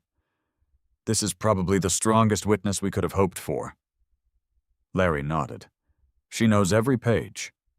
Exactly, Daniel continued. She isn't your friend. She isn't your employee. She has no financial interest in the outcome. Larry understood. Jurors and judges trusted neutral custodians of records. Banks built entire industries on maintaining reliable records. Daniel tapped another page. This is even better. Larry looked down. It was a complete ownership chronology. Every significant event had been listed in chronological order. Date, action, supporting document, recording reference, trust administration notes. There wasn't a single unexplained gap. No missing years. No uncertain transfers.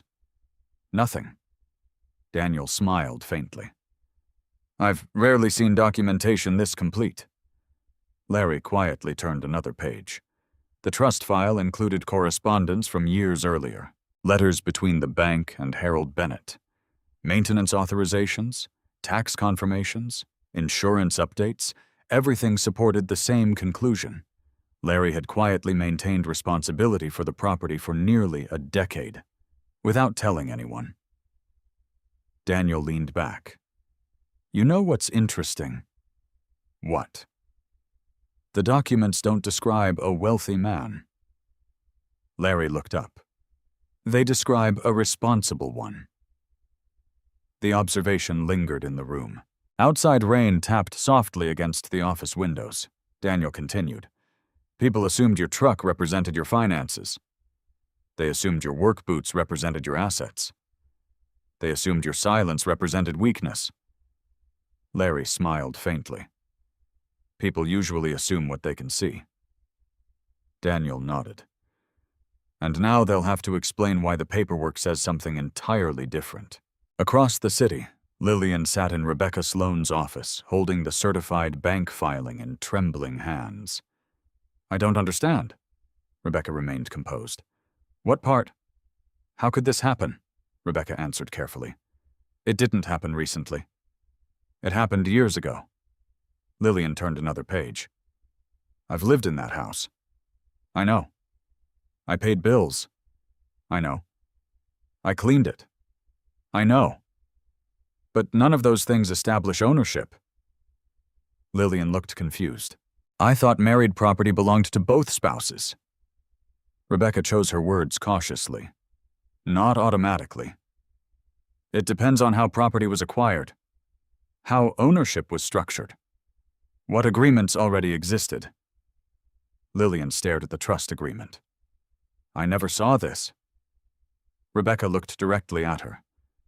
Did Larry hide it? Lillian searched her memory.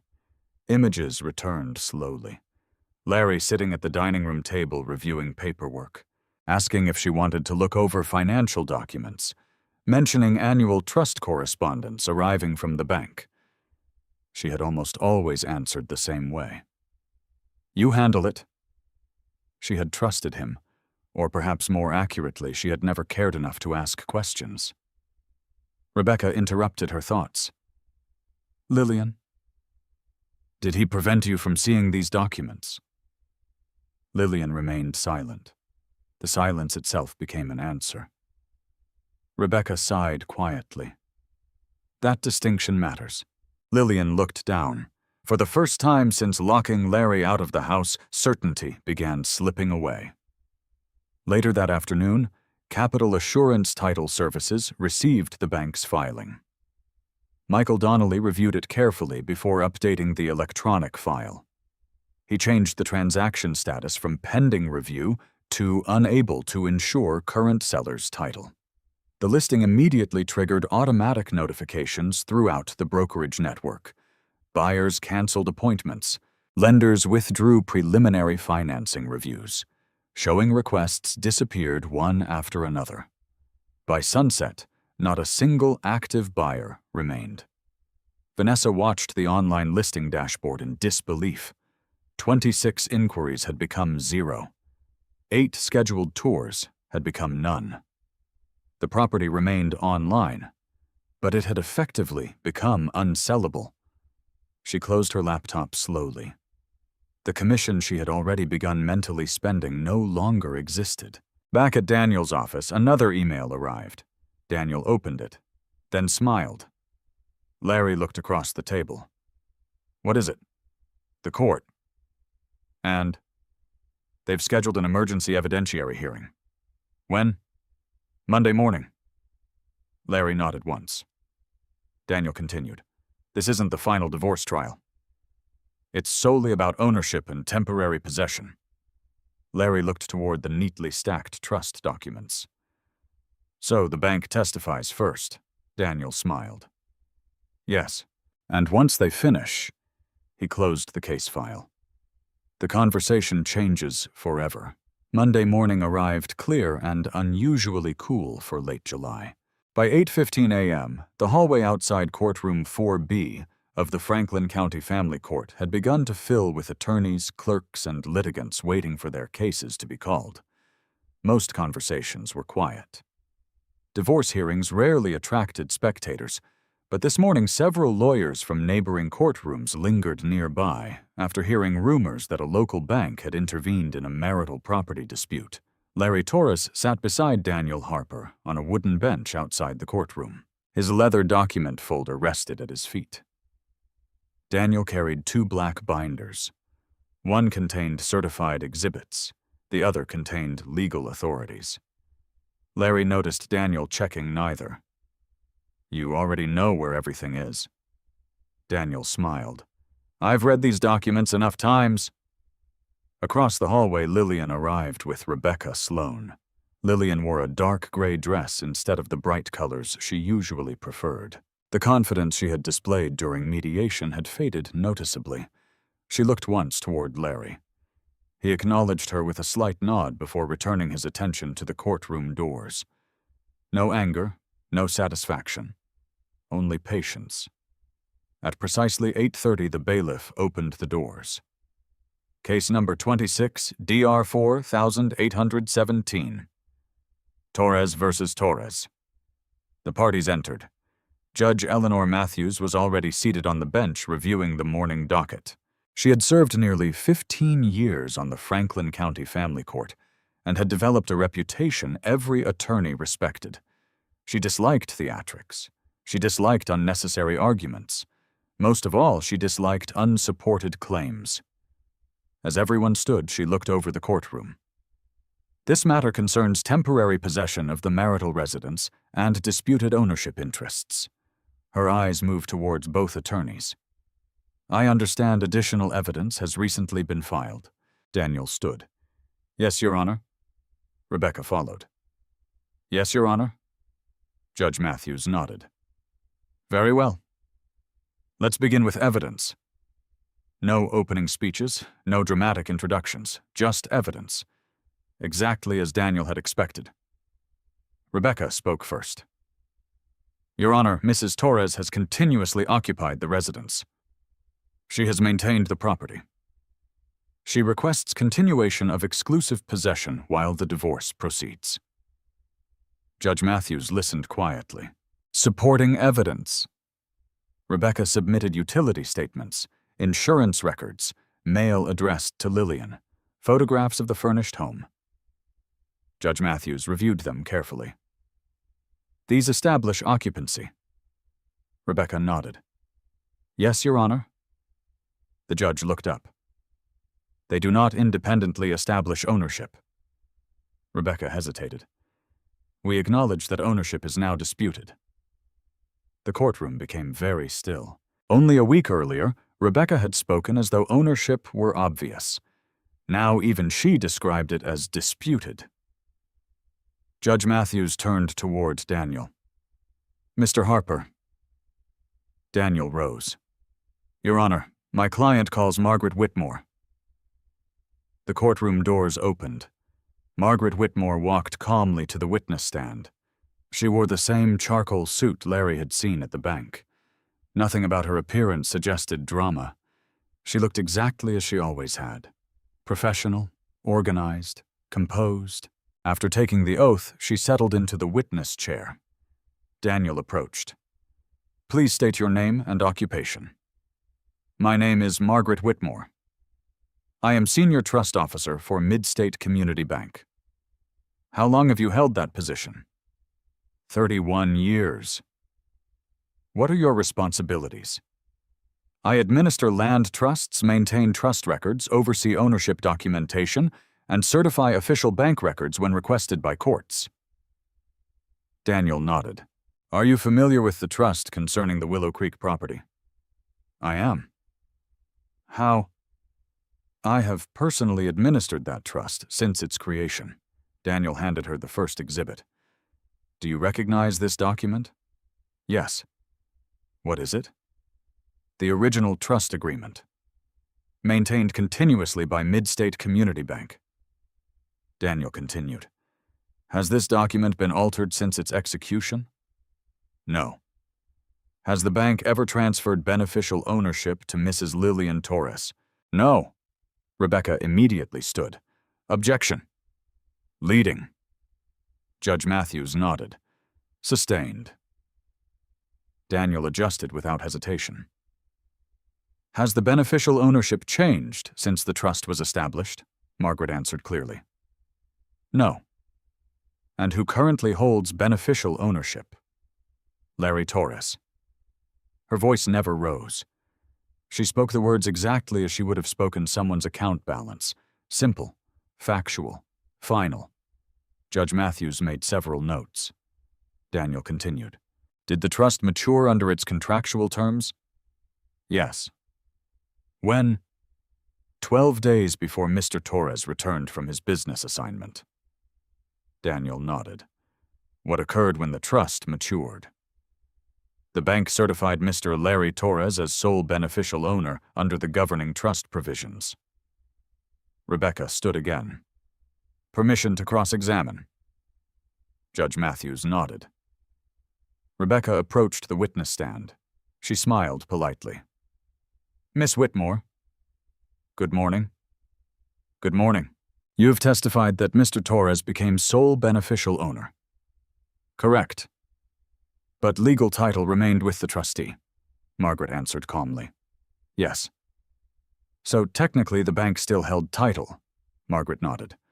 As trustee. Rebecca smiled slightly. So the bank owned the property? Margaret looked directly at her. No. The bank held legal title solely as trustee. The beneficial ownership belonged to the beneficiary. Rebecca paused. Meaning, the bank could not sell the property. The bank could not occupy the property. The bank could not treat it as its own asset. Rebecca's smile faded slightly. Margaret continued before another question arrived. A trustee holds legal title. A beneficiary owns the economic interest. They are not the same. Judge Matthews watched closely. She had handled enough trust disputes to understand the distinction. Rebecca changed direction.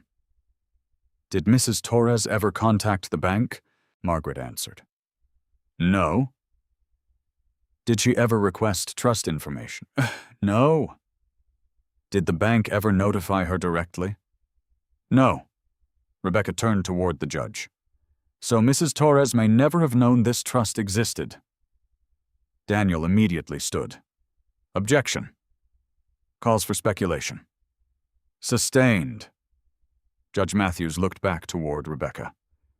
The witness cannot testify regarding another person's knowledge. Rebecca nodded. No further questions. Margaret stepped down.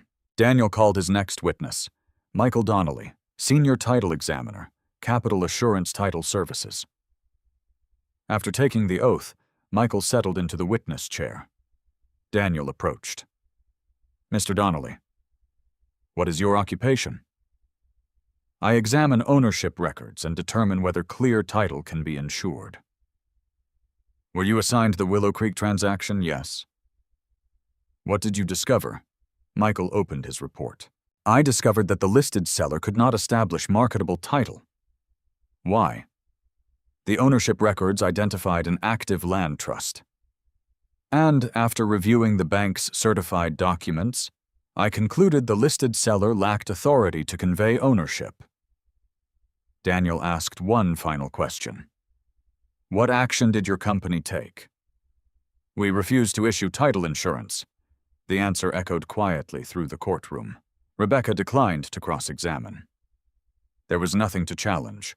The title examiner had simply performed his job. Judge Matthews leaned forward. So no purchaser could have completed this transaction, Michael answered. Not legally. No further questions. He stepped down. Daniel returned to counsel table. The courtroom remained unusually quiet. Judge Matthews looked toward Larry. Mr. Harper, will your client testify today? Daniel glanced briefly toward Larry. Larry nodded once. Daniel stood. Yes, Your Honor. Larry walked calmly to the witness stand. He took the oath, sat down. Daniel approached without a single document in his hand. Mr. Torres. Why didn't you tell your neighbors you owned the property? Larry answered without hesitation. Because I never believed ownership needed an audience. Daniel nodded. Why didn't you tell your wife every detail of the trust? Larry looked briefly toward Lillian. I tried. Daniel waited. Larry continued. She always said paperwork bored her. The courtroom remained silent. No further questions. Rebecca stood slowly. She approached the witness stand. Mr. Torres, why didn't you stop the listing immediately? Larry looked at her calmly. Because I knew the title company would. Rebecca frowned. You simply waited? Yes. Why? Larry answered quietly. Evidence is stronger when people discover it themselves. Rebecca had no follow-up. She returned to counsel table. Judge Matthews removed her reading glasses. She looked over the courtroom. The evidence presented this morning is substantial. She paused. However, everyone waited. I want one final document before issuing temporary orders. Daniel stood. What document would Your Honor like? Judge Matthews looked directly at him. I want to see the original agreement between Mr. Torres and Harold Bennett. If it says what everyone claims it says. She closed the case file. This matter may be considerably simpler than it first appeared. Daniel nodded. I can produce it. When? Tomorrow morning. Judge Matthews struck the gavel lightly. Court is recessed until 9 o'clock tomorrow. As everyone stood, Daniel quietly gathered his binders. Larry picked up his document folder. Neither man spoke. They didn't need to. The strongest piece of evidence had never entered the courtroom. Not yet. And tomorrow, the man who had signed it 9 years earlier would walk through those same courtroom doors. The following morning, courtroom 4B filled earlier than usual. Word had spread quietly through the courthouse that an elderly witness was expected to testify about a property agreement nearly a decade old. Clerks whispered about it while organizing files. A few attorneys adjusted their own schedules just to observe the hearing for a few minutes before returning to their cases. Judge Eleanor Matthews entered promptly at 9. Everyone stood. After the formalities, she looked toward Daniel Harper. Mr. Harper, you indicated yesterday that your final witness would appear today? Yes, Your Honor. Daniel turned towards the courtroom doors. They're here. The doors opened slowly. Harold Bennett entered with the assistance of a cane. At 74, he moved carefully, but with unmistakable determination. His silver hair had thinned considerably over the years, and deep lines framed his weathered face. Yet his eyes remained alert. Larry stood instinctively, not because anyone asked him to, because Harold had earned that respect years ago. Harold smiled faintly when he noticed Larry. Judge Matthews observed the exchange without comment.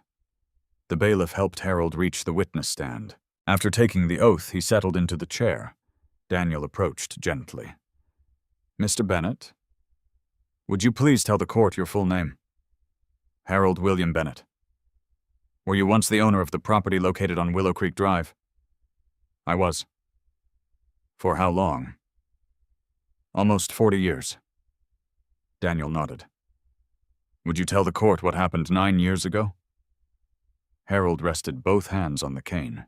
His voice remained steady. My construction company failed. Not because we did poor work. One of our biggest commercial clients filed bankruptcy. They owed me more money than I'd ever saved. He paused briefly. I had guaranteed equipment loans myself. When they stopped paying, the banks came after me.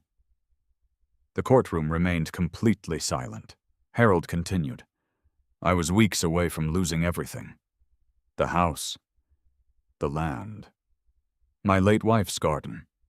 Everything, Daniel asked quietly. Did developers contact you? Harold smiled without humor. They lined up. They all wanted the same thing. The land. They offered quick cash. Not one offered fairness. Daniel nodded. And then, Harold looked toward Larry. Then I met him. Larry lowered his eyes slightly. Harold continued. He wasn't wearing a suit. He wasn't pretending to be some wealthy investor. He was inspecting storm damage after heavy winds. We started talking. I made one mistake. What mistake? I told him the truth. Daniel remained silent. Harold smiled. I figured I'd never see him again. Instead, he came back. Judge Matthews watched carefully. What happened when he returned? Harold answered. He didn't bring sympathy. He brought numbers. He had spent days speaking with lenders. He negotiated payment schedules. He found financing. He calculated exactly what would keep me out of foreclosure, Daniel asked. Did Mr. Torres ask for ownership of your property? Harold shook his head immediately. No. I offered. Larry looked surprised. Daniel wasn't. He already knew the answer. Harold continued. He refused. He told me my home wasn't something to bargain over while I was scared. Several people inside the courtroom looked toward Larry. Harold smiled faintly. I had to argue with him. Soft laughter rippled briefly through the room. Even Judge Matthews smiled. What happened after that? Harold answered. I insisted we create something permanent. Daniel held up the original agreement. Is this the document? Harold adjusted his glasses. It is. Do you recognize your signature? I do. And Mr. Torres's? Yes. The bank's? Yes. Daniel handed the agreement to the bailiff, who delivered it to Judge Matthews. The judge carefully examined the original pages. Blue ink, raised notary seal, original signatures, aged paper. Nothing appeared altered. Daniel continued. Mr. Bennett, why did you insist on creating a land trust? Harold leaned back slightly. Because deeds can be misunderstood. But trust agreements explain intentions. Daniel nodded. What were your intentions? Harold looked directly at the judge. I wanted to live in my home until I no longer could. I wanted Larry protected. I wanted nobody pressuring me. And when I finally moved out, I wanted the property to become his. Judge Matthews asked her first question directly. Mr. Bennett, was that your independent decision? Yes, Your Honor. Did anyone pressure you? No. Did Mr. Torres ever request more than you offered? Harold smiled warmly. He kept asking for less. The courtroom became quiet again. Judge Matthews made several notes. Daniel resumed. After the agreement was signed, did Mr. Torres fulfill his obligations? Everyone. How do you know? Harold answered without hesitation. He paid taxes. He repaired the roof. He maintained insurance. He fixed plumbing. He never missed a responsibility. Daniel paused. Did he ever ask you to tell people the property belonged to him? Harold shook his head. Never. Did he ever ask you to hide the truth? No. He simply respected my privacy. Daniel smiled faintly. No further questions. Judge Matthews looked toward Rebecca Sloan. Cross-examination. Rebecca stood slowly. Unlike previous hearings, she no longer carried the confidence of someone expecting victory. She approached the witness stand carefully. Mr. Bennett, you've spoken very highly of Mr. Torres. I have. You consider him a friend? I do. Rebecca nodded. So, naturally, you'd like him to win. Harold smiled. I'd like the truth to win. Rebecca paused. She changed direction. When was the last time you personally lived in the Willow Creek house? 18 months ago. So, Mrs. Torres has lived there since? Yes. And she maintained it? Harold nodded. I assume she did. Rebecca continued. Did you ever explain the trust directly to Mrs. Torres? No. So she may not have known. Harold looked at her calmly. I don't know what she knew. I know what was available. Rebecca frowned. What do you mean? Harold answered quietly. Larry never hid paperwork. He kept it in the dining room cabinet. I saw it every Christmas. Larry looked up in surprise. Harold chuckled softly. You always thought nobody noticed. Several people smiled. Rebecca looked toward Larry. Is that true? Daniel immediately stood. Objection. The witness cannot testify about Mr. Torres's household document storage except from personal observation. Judge Matthews considered briefly. Overruled. The witness may answer based on what he observed. Harold nodded. Every December I visited. The bank mailed annual trust correspondence. Larry placed it on the dining room table. He usually said something like, I'll file this later. Harold looked toward Lillian. Whether anyone chose to read it, I cannot say. Silence settled over the courtroom. Lillian stared at the tabletop. Memories returned, one after another. Large envelopes from Mid-State Community Bank, Larry sorting papers, asking, Want to go through these with me? Her own replies. Not now. You handle it. I trust you. She had never once opened those envelopes. Not because Larry prevented her, because she had never considered them important. Rebecca slowly returned to counsel table. No further questions. Judge Matthews looked over the original agreement once more, then toward Daniel. Anything further? Daniel stood. One exhibit, Your Honor. He handed another certified document to the bailiff. Judge Matthews reviewed it carefully. It was the bank's annual correspondence log, 9 consecutive years, every year, mailed to the Willow Creek address, every year acknowledged, every year preserved. She looked toward Margaret Whitmore, who remained seated in the courtroom gallery. Miss Whitmore. Margaret stood. Yes, Your Honor. These annual notices. Were they mailed regularly? Every year. To the marital residence. Yes. Judge Matthews nodded once. Thank you. She looked back toward both attorneys. I've heard enough testimony regarding ownership. Rebecca remained silent. Daniel did not speak. Judge Matthews closed the original agreement carefully. Then she addressed both parties. The evidence presented establishes a consistent chain of ownership supported by original documentation, certified banking records, county filings, and credible witness testimony. She paused. However, everyone waited. Before I issue my written ruling, she turned toward the clerk. I am directing the clerk of court to forward today's exhibits to the Franklin County Prosecutor's Office for review. The courtroom grew noticeably quieter. Rebecca looked up. Daniel remained perfectly still. Judge Matthews continued. Several recent documents submitted outside these proceedings appear inconsistent with the certified ownership record. She closed the file. I am making no findings regarding fraud today. But the discrepancies warrant independent review. Lillian's face lost what little color remained.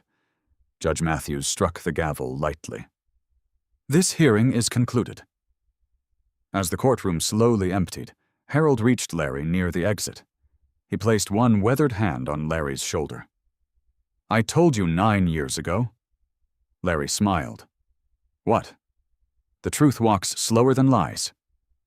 Harold looked back toward the courtroom.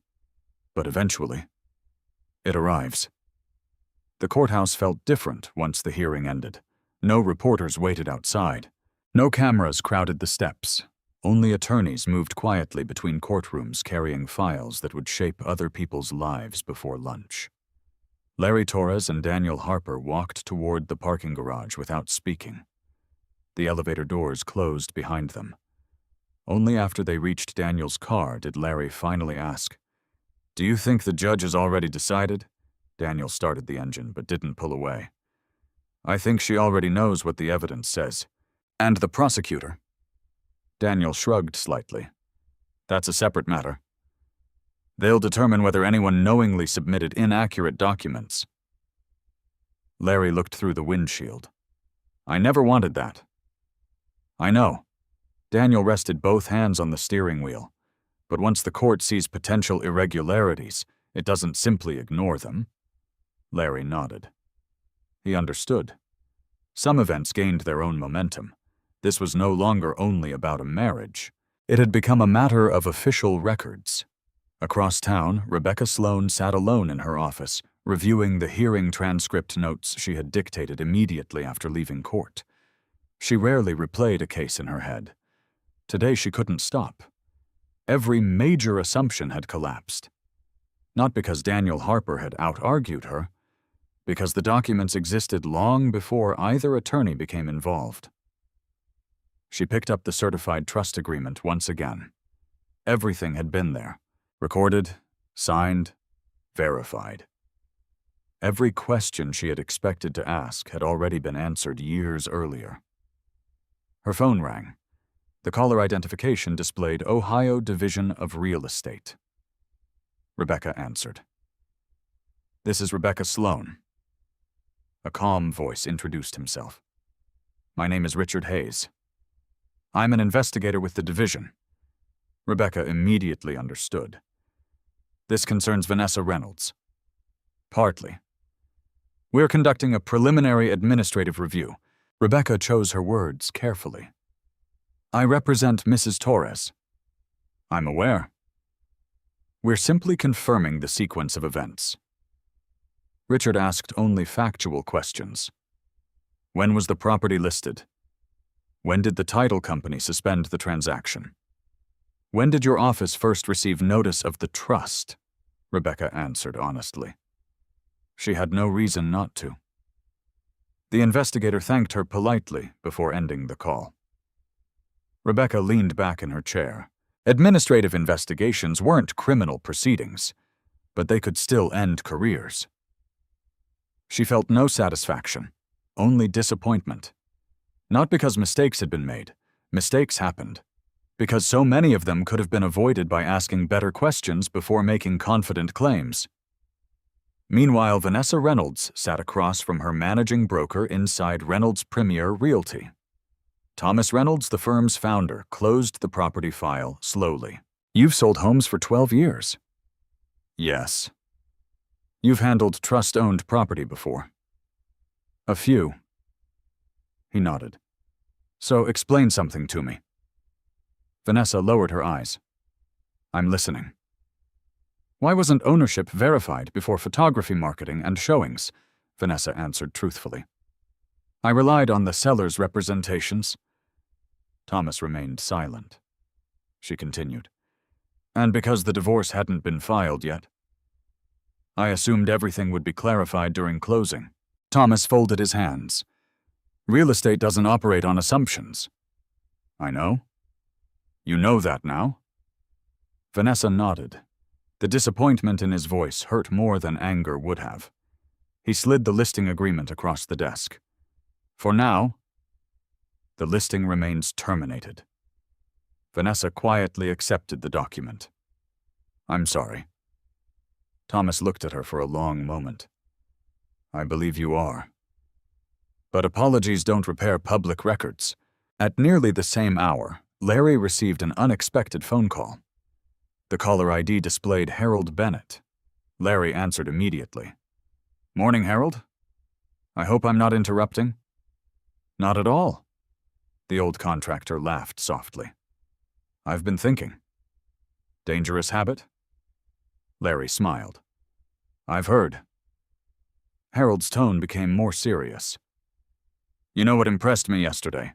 Larry waited. You never once tried to embarrass Lillian. Larry looked out the motel window. There wasn't any point. You could have. I know. You didn't. Larry thought for a moment before answering. Winning doesn't require humiliation. Harold smiled on the other end of the line. That's exactly why I trusted you. The conversation ended a few minutes later. Larry returned to organizing paperwork. His hotel room looked almost identical to the day he arrived. Suitcase near the wall, laptop on the desk, leather folder carefully stacked beside legal documents. Nothing suggested someone involved in a bitter property dispute.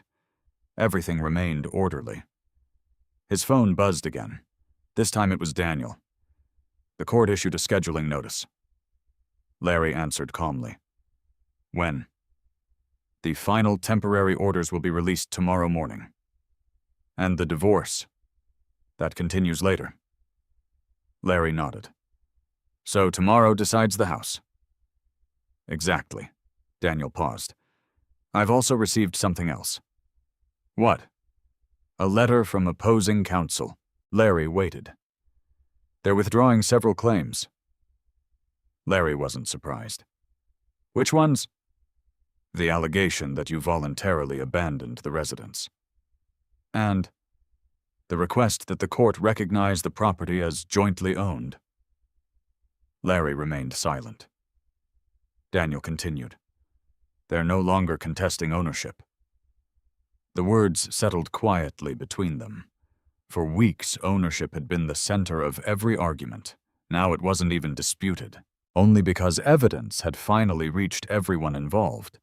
Later that afternoon, Rebecca requested a brief meeting with Lillian. They met inside the conference room where only days earlier they had confidently discussed selling the house. The atmosphere had completely changed. Rebecca placed a folder on the table. Lillian, I need to explain where we are. Lillian looked exhausted. I already know. Rebecca shook her head gently. No. I don't think you do. She opened the file. We are no longer disputing that Larry is the beneficial owner. Lillian closed her eyes. So it's over. Regarding ownership, Yes. Silence. Rebecca continued carefully. I've withdrawn those claims because continuing them would violate my professional obligations. Lillian looked up. You think I lied? Rebecca answered immediately. No. I think you believed something that wasn't legally accurate. There is an important difference. Lillian stared quietly at the tabletop. I really thought the house belonged to both of us. Rebecca nodded. I believe you. But belief isn't evidence. Neither woman spoke for nearly a minute. Finally, Lillian whispered, I should have asked questions years ago. Rebecca looked at her kindly. Most legal problems begin long before anyone walks into a courtroom. That evening, Daniel met Larry one final time before the judge's ruling. The conference room table held only one folder. Not dozens, not hundreds of pages. Just one. Daniel smiled. You notice something? Larry looked around. The paperwork keeps getting smaller. Daniel nodded. Because the facts keep getting clearer. He slid a single page across the table. It contained a draft order prepared by the court clerk based on the judge's instructions. Unsigned, unofficial, but revealing. Larry read only the first paragraph before looking up. Temporary possession. Daniel nodded. The judge intends to restore possession to the legal owner pending the divorce. Larry quietly placed the paper back on the table. He didn't celebrate. He didn't smile. He simply took a slow breath. Daniel watched him. After everything, that's your reaction. Larry looked toward the window. I've been waiting for the truth. Not a victory. Daniel nodded with quiet respect. Tomorrow morning. He closed the folder. You'll receive the keys to a house that never legally stopped being yours. Wednesday morning arrived with bright sunlight pouring across the courthouse steps. Larry parked his old Ford F-150 in the same public garage he had used every day since the dispute began. He switched off the engine and remained seated for a moment. Nearly 3 weeks earlier, he had returned from Cincinnati, believing he was coming home. Instead, he had found new locks, garbage bags, and police officers. Today felt different. Not because he expected celebration, because there was nothing left to prove. The evidence had already done its work. Daniel Harper met him outside the security checkpoint. "Ready," Larry smiled faintly. "As ready as paperwork allows." Daniel laughed quietly. "I'll take that." Courtroom 4B was less crowded than it had been the previous 2 days. No additional witnesses had been scheduled. Margaret Whitmore wasn't present. Neither was Harold Bennett. Their testimony had already become part of the record. Lillian entered with Rebecca Sloan a few minutes before the hearing began. She looked noticeably different. There was no confidence left in her posture, no expectation that today's ruling would somehow reverse everything the documents had established. She simply sat quietly beside her attorney. Judge Eleanor Matthews entered promptly at 9. Everyone stood. After taking her seat, she opened a thin case file. "This matter is before the court regarding temporary possession of the residence located on Willow Creek Drive and related property issues." She adjusted her glasses. "I have reviewed the testimony, the documentary evidence the certified bank records the county filings, and the arguments presented by counsel." The courtroom fell completely silent. Judge Matthews continued. "The court finds that the ownership history presented by Mid-State Community Bank is consistent, credible, and fully supported by independent county records." She turned another page. "The court further finds that no evidence has been presented establishing any transfer of beneficial ownership from Mr. Larry Torres to Mrs. Lillian Torres." Larry remained still. Daniel folded his hands calmly. Rebecca listened without interruption. Judge Matthews looked toward Lillian. "Residence in a property payment of utilities or maintenance of a home does not standing alone establish legal ownership." She paused briefly. "The certified trust agreement, together with supporting testimony, demonstrates that Mr. Torres is the sole beneficial owner of the property." The words echoed softly through the courtroom. No one reacted dramatically. There was no need. The documents had been pointing towards that conclusion from the beginning. Judge Matthews continued reading. "Accordingly, the previous request for exclusive possession filed on behalf of Mrs. Torres is denied. The court orders that possession of the Willow Creek residence be restored to Mr. Larry Torres pending final resolution of the remaining divorce proceedings." She signed the order with a steady hand. "The parties shall coordinate transfer of access through counsel within 48 hours. Larry lowered his eyes briefly. Not in triumph, in relief. The waiting was over. Judge Matthews wasn't finished. She looked directly at both attorneys. "I also note that certain ownership representations made during the early stages of this litigation were not supported by documentary evidence." Rebecca stood. "Your Honor, I have already withdrawn those claims. I acknowledge that, Miss Sloan." Judge Matthews nodded. "The court appreciates counsel's professional obligation to correct the record once additional evidence became available." Rebecca sat down quietly. The judge turned toward Daniel. "Mr. Harper." "Yes, Your Honor." "Your client exercised considerable restraint throughout these proceedings." Daniel glanced briefly toward Larry. He believed the records would eventually speak for themselves. Judge Matthews nodded once. "They did." She closed the file. "The remaining issues in the divorce will proceed under the existing schedule. As to ownership and temporary possession," she looked toward the clerk. "Sir, the matter is resolved." The gavel struck once. The hearing ended. No applause, no dramatic confrontation, Just the quiet sound of people gathering folders and preparing for the next case on the docket. Outside the courtroom, Rebecca approached Daniel. "I wanted to say something." Daniel stopped walking. Rebecca extended her hand. "You were right." Daniel shook it politely. "The documents were right." She smiled faintly. "Fair enough. I should have asked harder questions before filing." Daniel nodded. "We've all learned something." Rebecca looked toward Larry. "I hope he understands this wasn't personal." Daniel answered honestly. "I think he does." A few steps away, Lillian stood alone near a courthouse window overlooking downtown Columbus. Larry approached slowly. For a moment, neither spoke. Finally, Lillian broke the silence. "I never imagined it would end like this." Larry looked out the window. "Neither did I." She took a slow breath.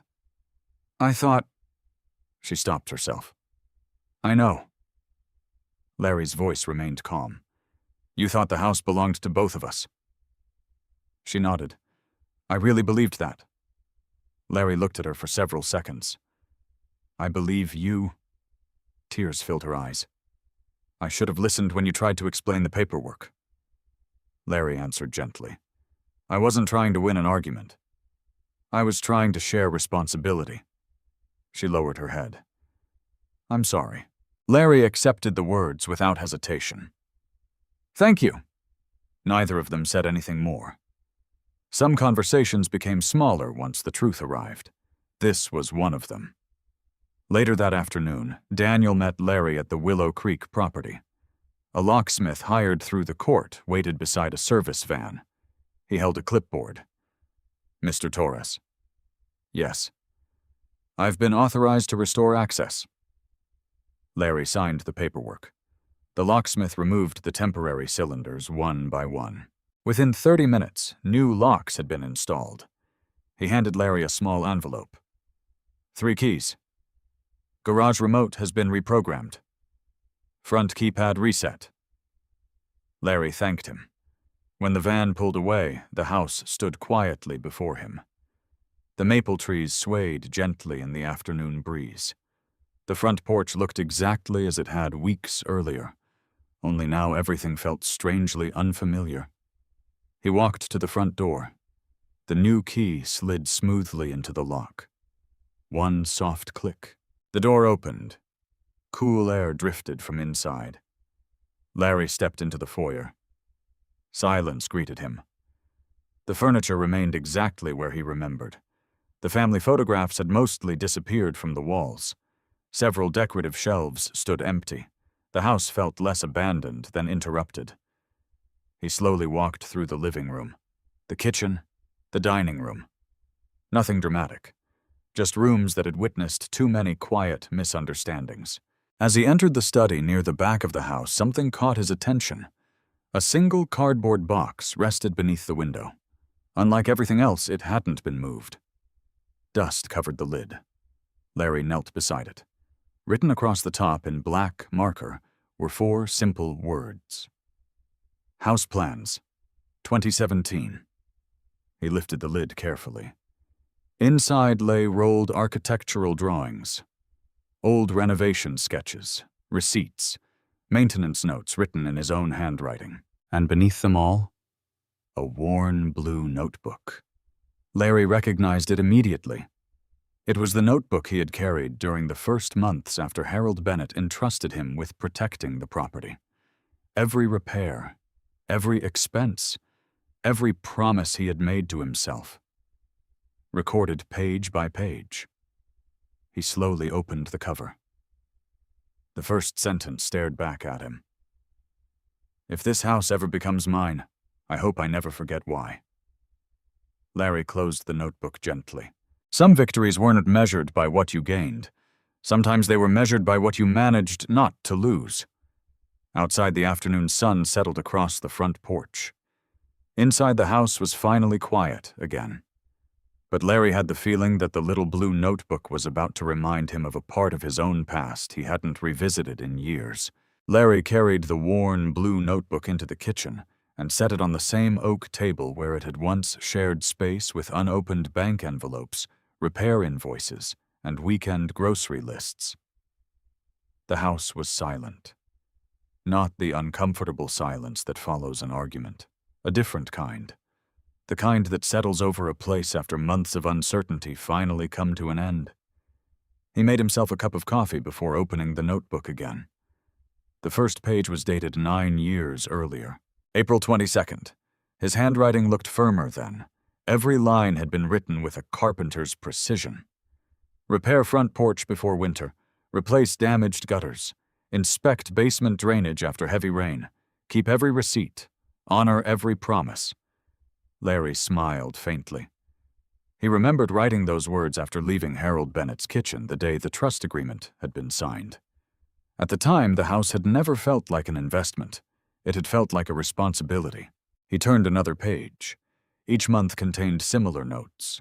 Roof inspection completed, new furnace installed, maple tree trimmed after storm damage, property taxes paid early, insurance renewed.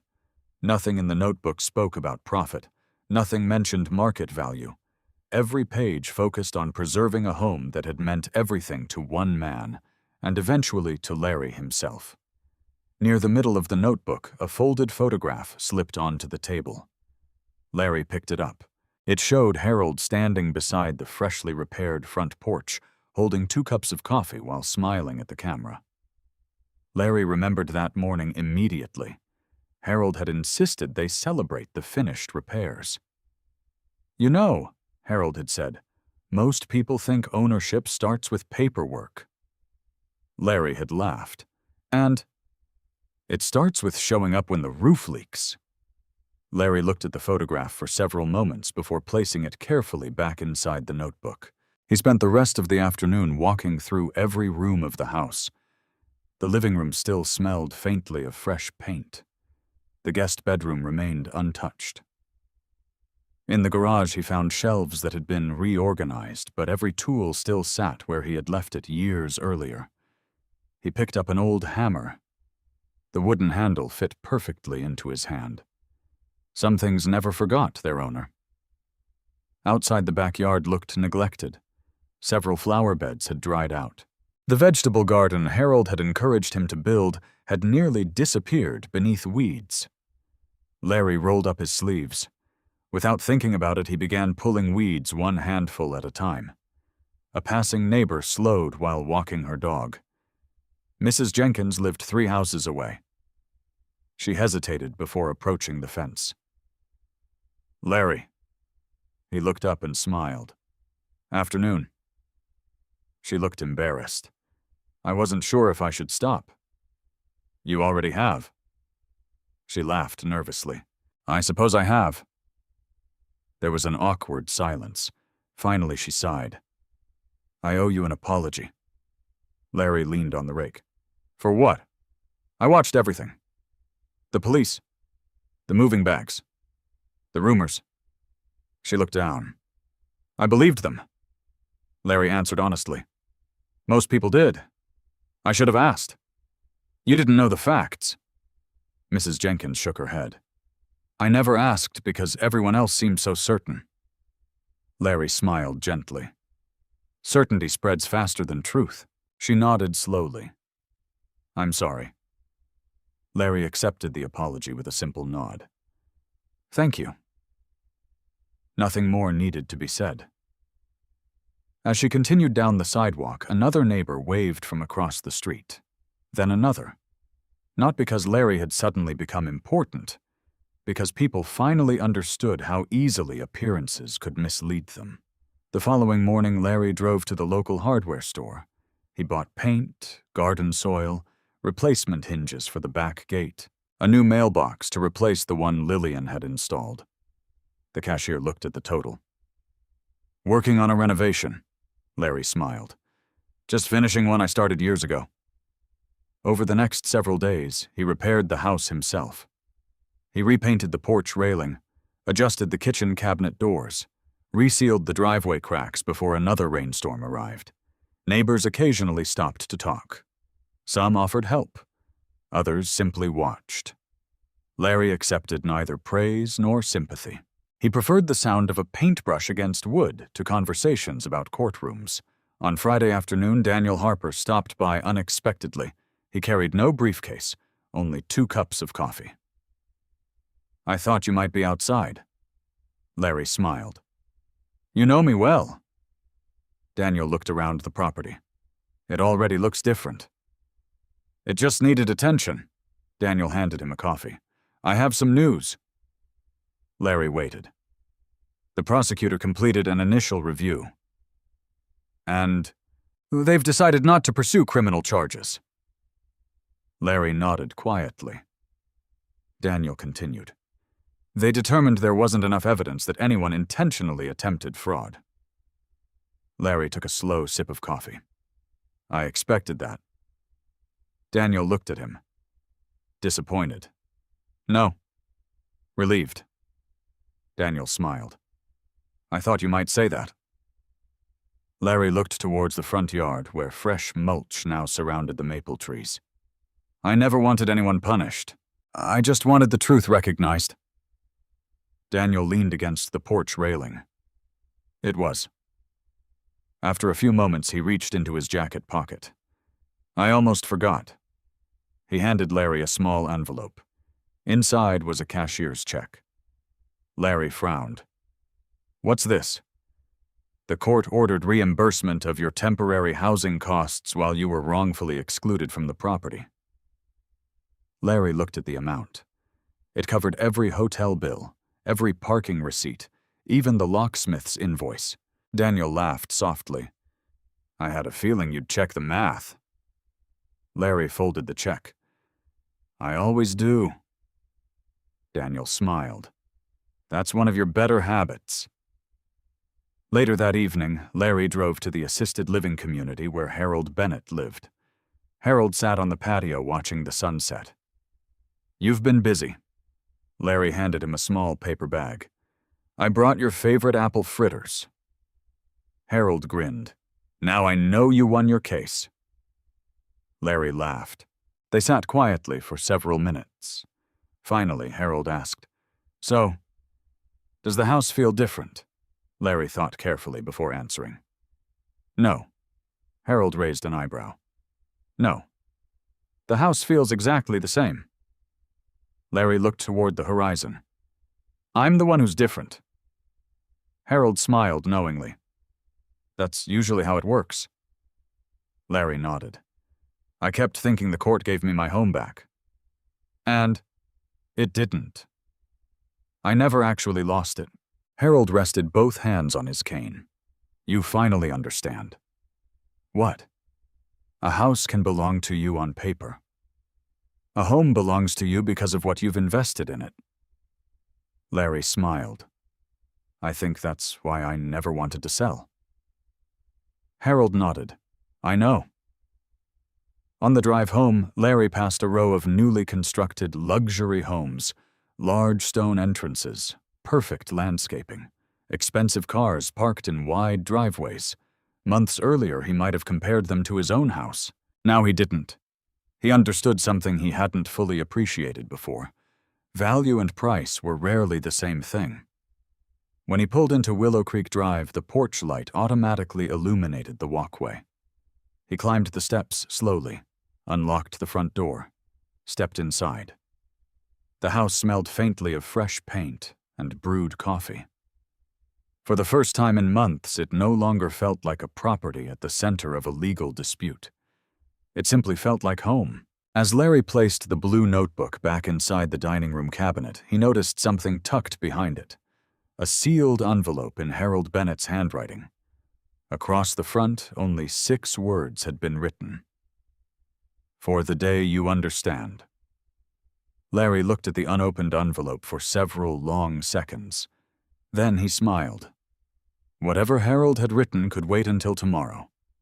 Some lessons arrived only after everything else had become quiet. Saturday morning arrived without court dates, attorney meetings, or unexpected phone calls. For the first time in weeks, Larry Torres woke to the quiet rhythm of an ordinary day. Sunlight filtered through the maple trees outside his bedroom window. Birds settled along the backyard fence. Somewhere down the street, a lawnmower started. Nothing demanded his attention. Nothing needed defending. He brewed coffee and carried the mug to the dining room table. The sealed envelope Harold Bennett had left behind rested exactly where Larry had placed it the night before. He turned it over once. The envelope had yellowed slightly with age. Harold's handwriting remained unmistakable. "For the day you understand." Larry carefully opened it. Inside was a single, handwritten letter. The paper was dated almost 8 years earlier. Larry began reading. "If you're opening this, it means you finally realized that protecting a home was never the hardest part. The hardest part was protecting yourself from becoming bitter." He paused. Harold had always known how to say more with fewer words. Larry continued, "I've watched good men lose themselves after winning lawsuits. They spend years proving they were right. Then they spend the rest of their lives making sure everyone else knows it. Don't become one of them." Larry slowly lowered the letter. The house was completely silent. He remembered every opportunity he had been given to embarrass Lillian publicly. He could have confronted her in front of the neighbors. He could have humiliated her during mediation. He could have demanded criminal investigations. He could have celebrated outside the courthouse after the judge ruled. He had done none of those things. Not because he was weak, because none of those moments would have rebuilt the life waiting for him inside this house. He folded the letter carefully and placed it back into the envelope. An hour later, he drove to the assisted living community. Harold sat beneath a large oak tree reading the morning newspaper. Without looking up, he smiled. "You opened it." Larry laughed. "I did."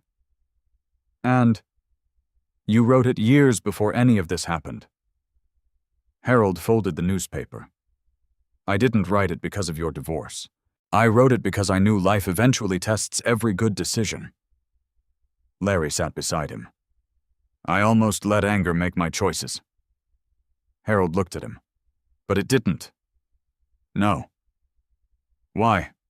Larry thought for a moment. "Because every time I wanted to react." "I remembered the day you trusted me." Harold smiled. "That's all I ever hoped for."